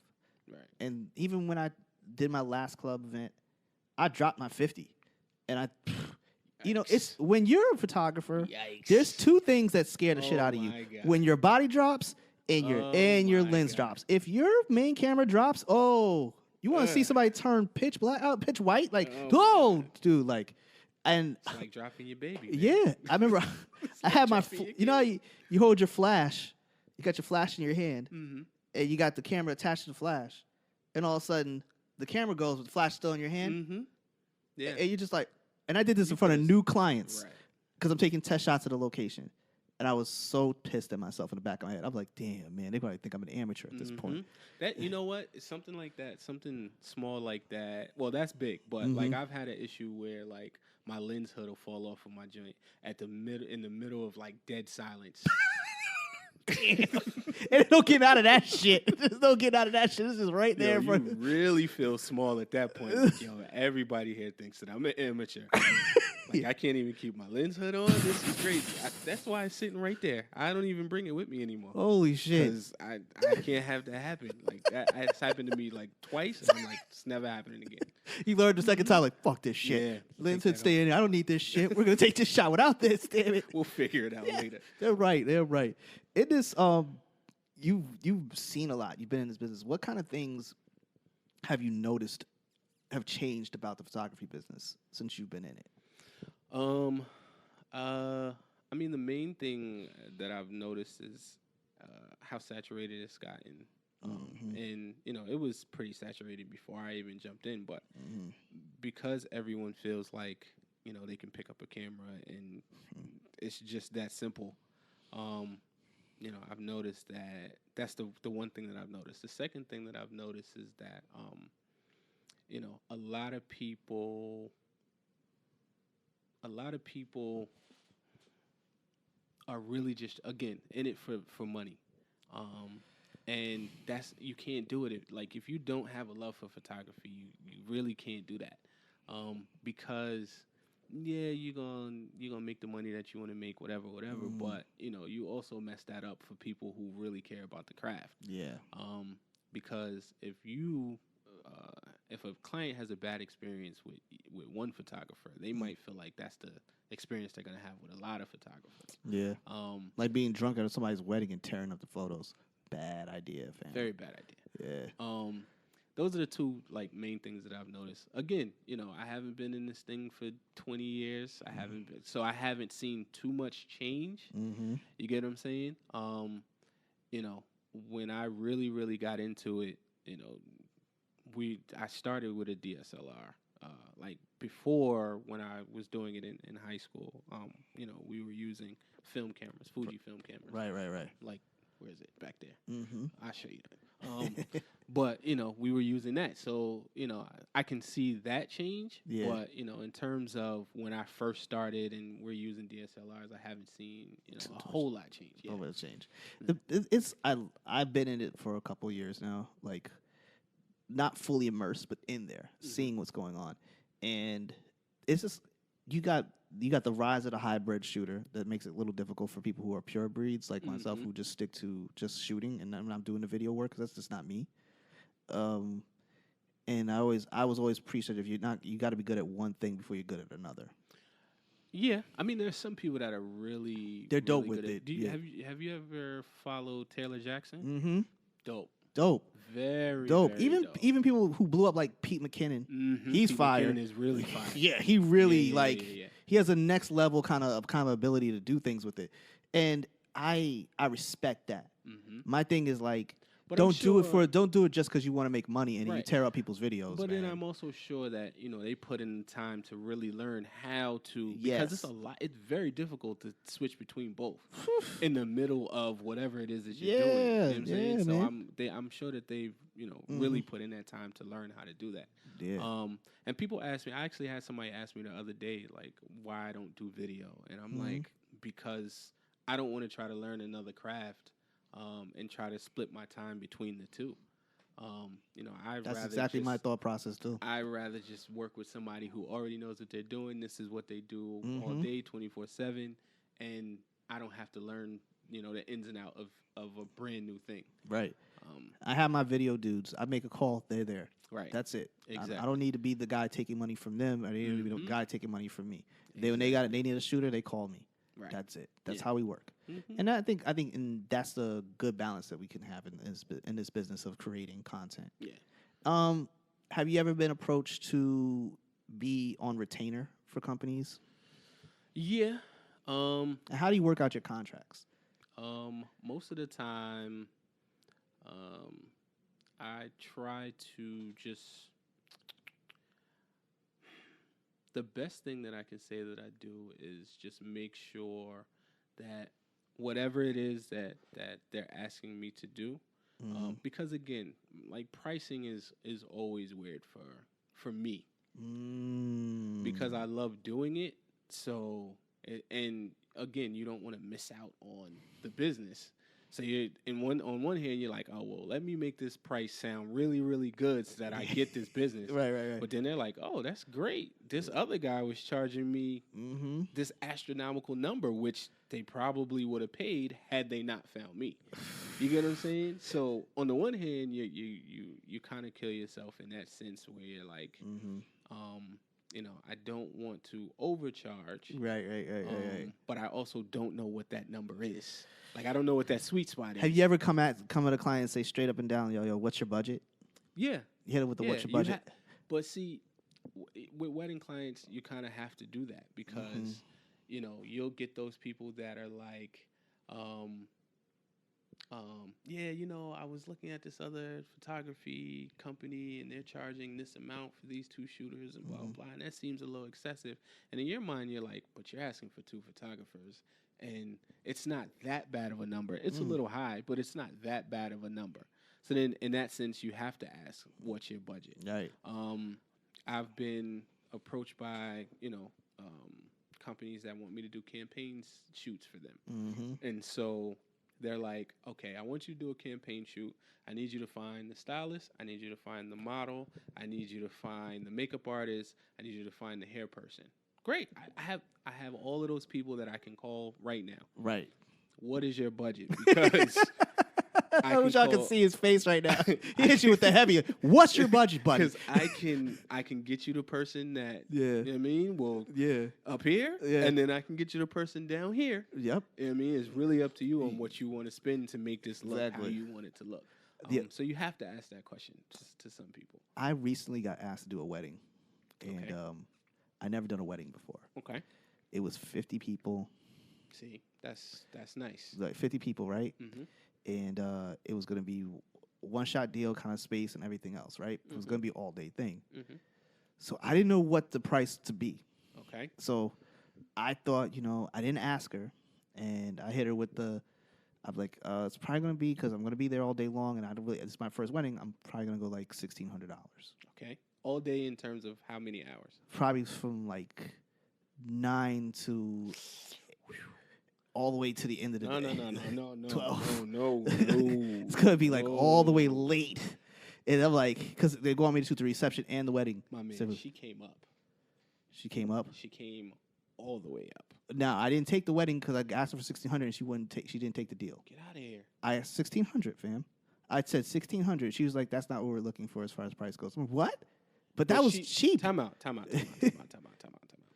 She wanted you to get pre-ceremony stuff. Of course, right? Yeah. Like them getting ready, all that type of stuff, right? Yep. She wanted you to get the pre-ceremony stuff. Yep. She wanted you to get the ceremony. Yep. She wanted you to do Reception. bridal party. Hold on, before you even get to the reception, you still have to do couple shots and bridal party pictures. Yeah. Right? Yeah. Which is another hour out of the day. Exactly. And then she wanted you to do the full reception. Yep. Yeah, right. So, yeah, right. So you know, I was like, look, I don't know nothing, but I'm thinking in my head. Mm-hmm. Here's the thing, right? If it's only 50 people, that's a very small wedding. Right.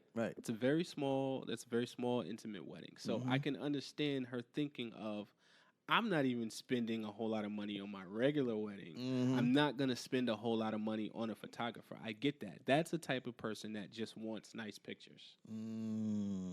I see what you're saying. You get what I'm saying? Yeah. So I can understand her not wanting to take that. Yeah. But that was definitely the point, the situation where you ask, well, what is your budget? Right. My young behind not thinking about that. I'm not thinking of that. I'm just right because I'm too scared to ask her what her budget is, and she get turned off. But see, if I feel like you asking what's your budget gives a person lets a person know that you're willing to work with them. I see what you're saying. You know what I'm saying? I see what you're saying. So if I give you a number and then you're like, I don't really, I'm like, okay, well, what were you thinking? Like, what's your budget? Yeah. Because then it's like, if your number isn't a whole lot lower than mine, and I don't feel like it's going to be a lot of work, you know what I'm saying?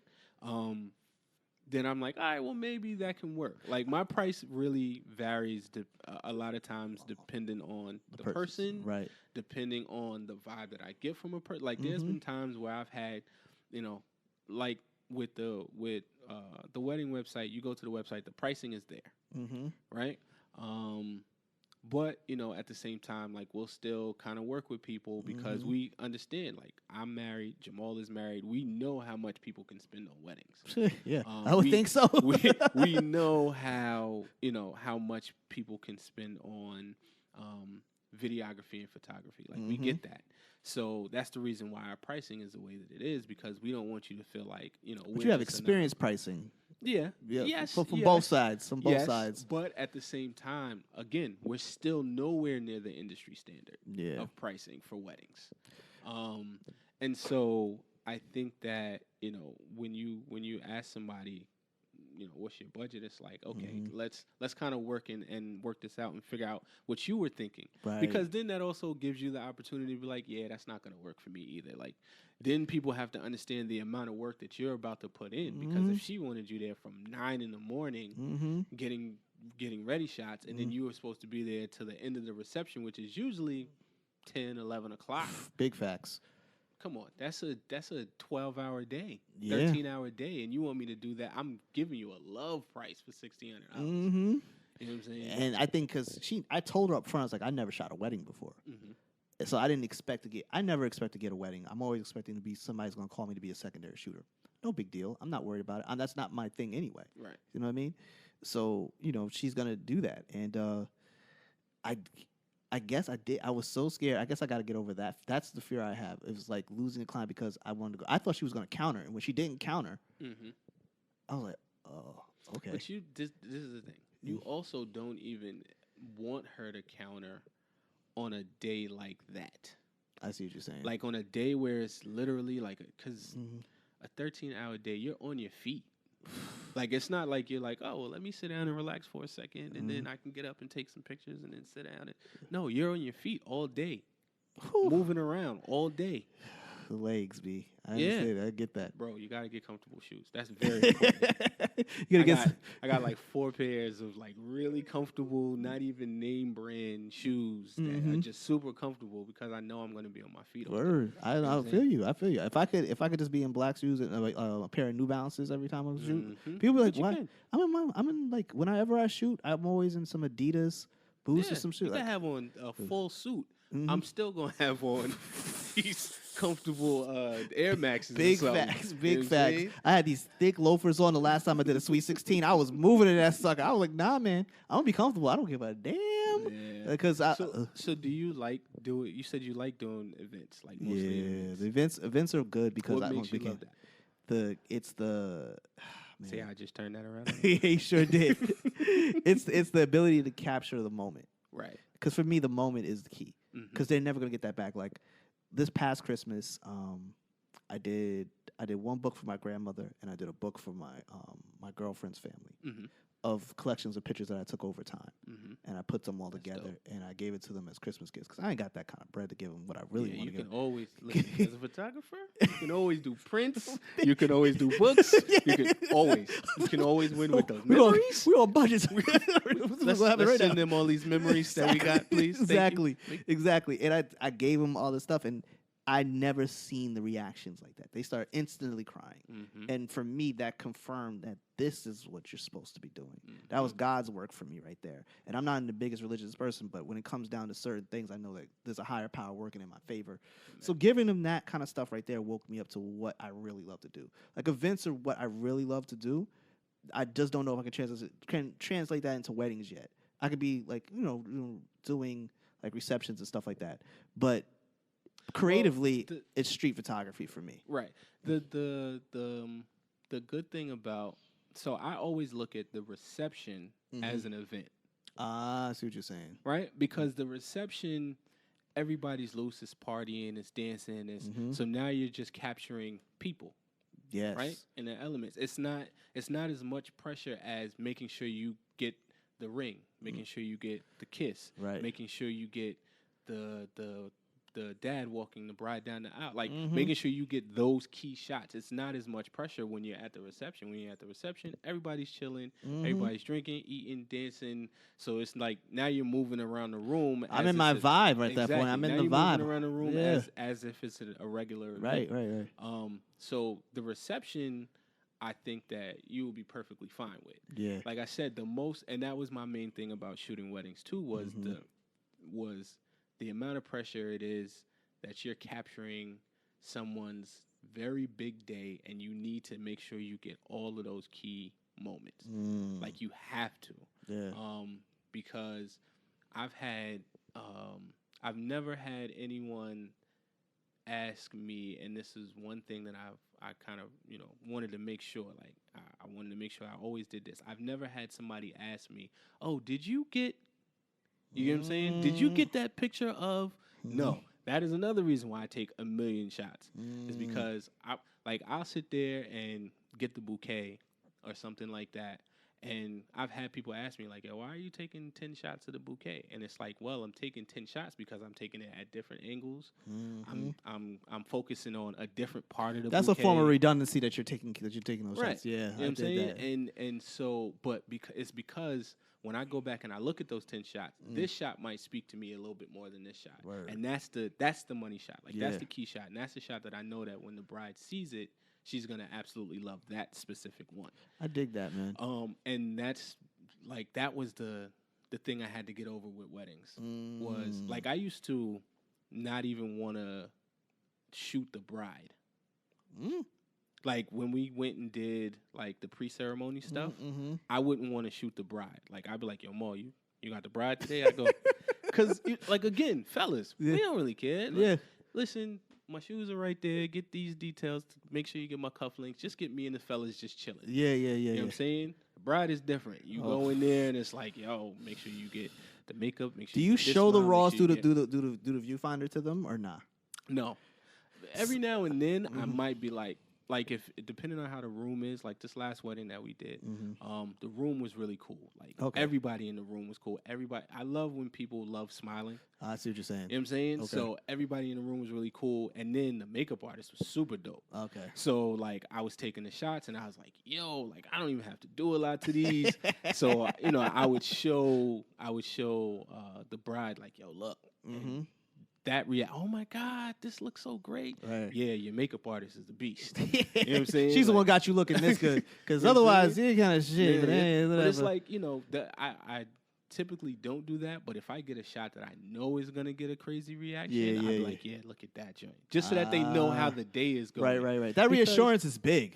That's big. Because, you know, they hire us based on pictures that they've seen on a website or on our Instagram or something like that. And so they hire us because they think, yo, I can get those same type of pictures from my wedding. Right. You know what I'm saying? So I just want to make sure that I can show them something and be like, yeah, this is the route that we're going today. Like we're on a good track. You're always good as your last gig, and your last gig is your best calling card. Yeah. And so sometimes I do it, but not too often. Yeah, I've gotten better at letting people see the viewfinder shit. Like letting them see what's going on right there. Because I used to I would never really like try to show them too much because I don't want them to get their expectations, because I know most of the pictures are jacked up at first because I'm taking a million different shots. Right. But like you said, when you got that feeling, you know it's a money shot, you know it's there. Yeah. And another reason why I initially wouldn't do that is because people were like, yo, let me see, and then you see, and then they start going through the whole thing, and you're like, yo, chill out. I don't want you to see all the pictures because then we lose the momentum, we lose that surprise where it's like I can send you a shot that you haven't seen that I know is a dope shot. You know what? That's what I'm gonna start doing, because I haven't been doing that with my portrait work. And that's what I have to do with my portrait work. I gotta chill out with letting people see the stuff beforehand, because then they get a certain expectation and they want certain kind of photos. And I'm like, some of these are not gonna look like what you see right here. And if you find it is a liar, it is an absolute liar. My God, that joint is a liar. you import that joint, but you know what? We'll talk about it. Off mic, because I looked up why it does what it does. Oh, and so now I'll let you know. Okay. Well, listen, brother. I really appreciate you being on my show, man. Nah, thank you. I appreciate you even reaching out and taking the time and thinking that I'm, interested enough. Listen, man, one thing we talk about right now, man, I want people to hear what you have to say, bro, because everybody sees your work, but nobody knows your story. And today we were able to highlight that today. I'm sure you're going to tell more of it when you release your first book and everything else. Oh, thanks, man. I got to write a book. You're going to have to put out a book, buddy. Now you're a photographer, buddy. Now I got to put out a book. You got to put out a book because you're a photographer, but you come from where we come from. Right. You know what I mean? So you got to talk about where we come from, because there's a whole generation that comes after us that needs to see that. Yeah. That's dope. The other thing that I want to say before we close out, man, is that you're really dope at this. Thank you, man. Like, I listened to a couple of the other podcasts just to see, how the day was going to go and, how the whole thing was going to go. And you're really, really good at this, man. Like, seriously. Appreciate that, man. You could, because you're like, you hit me, you're like, yo, I want to bring you on a podcast. You never know what that's going to be like. Yeah, no. You know what I'm saying? And you never know, even when I'm watching, like, other people and other podcasts and other interviews and stuff like that. Like, you'll go to YouTube and you'll watch an interview just because you like the way the interviewer interviews. It doesn't necessarily matter who the person is. You might not even care about the person. You might not know them. Big facts. Because the interviewer is dope, you're like, all right, well, let me see how he does his thing. You are really good at this, man. Thank you, seriously, man. And I really want you to keep that up. Thank you, man. This is not a joke. I know, listen, like everything. I know that it's stressful. I know it's strenuous. I know, money-wise, everything. Yeah. You know what I'm saying? Yeah. But this is honestly something that you're really, really good at, man. And like I said, keep this it's up, part of that 3 pyramid, man. Joe Rogan can be a comic and a podcast host. Why can't I be a photographer and a podcast host? Why can't I do that? I keep telling people all the time, I do a lot of different things. And people are always like, what? You do that too? What do you mean? And I'm like, why not? Yeah. Why not? Yeah. You know what I'm saying? So whatever it is, do it. Listen, man. Marshall Media is in the building. That's all I have to say. Yeah. That's you. Now, where can they find you? How can they get up with you, and what do you got on the horizon, man? All right, so I got a couple of weddings coming up. Wedding season's not over, thank God. Pray every day. Holy water. Amen. You know what I'm saying? But you can find me on Instagram at F4, the number 4, media, Geoff, Geoff. You can also follow the wedding page, which is MM Studios. I'm going to follow that today. I didn't follow that. You can go to the website. It's F4, the number 4, mediagroup.com or mmstudiosnj.com. Those are my 2 main things. I also want to plug Hack and Restore Goods, which is we do kitchen refinishing and hardwood. Saw that. That bench that you're sitting on right now, I built. Oh. So I gotta get you in touch with my boy. who you gotta get. We'll talk after this. I got a friend of mine who does this too. Yeah. It's pretty dope. But that's me, man. And again, I want to thank you for the opportunity. No problem, brother. I seriously. And the best way for the people to contact you is a DM still. You could DM me. You could email me, f4mediajeff@gmail.com. He checks his DM, people. Believe me. No, I do. He really checks his DM. Because people don't DM me a lot. So when I see the notification, I'm like, oh, somebody cares. I know this feeling too well. We're getting way too deep. We got to go now. Yeah, we got to go. Everybody, I love you guys for tuning in, man. Thank you for coming on the show, Geoff. And I'll holler at y'all next week, man. All right, man. Peace.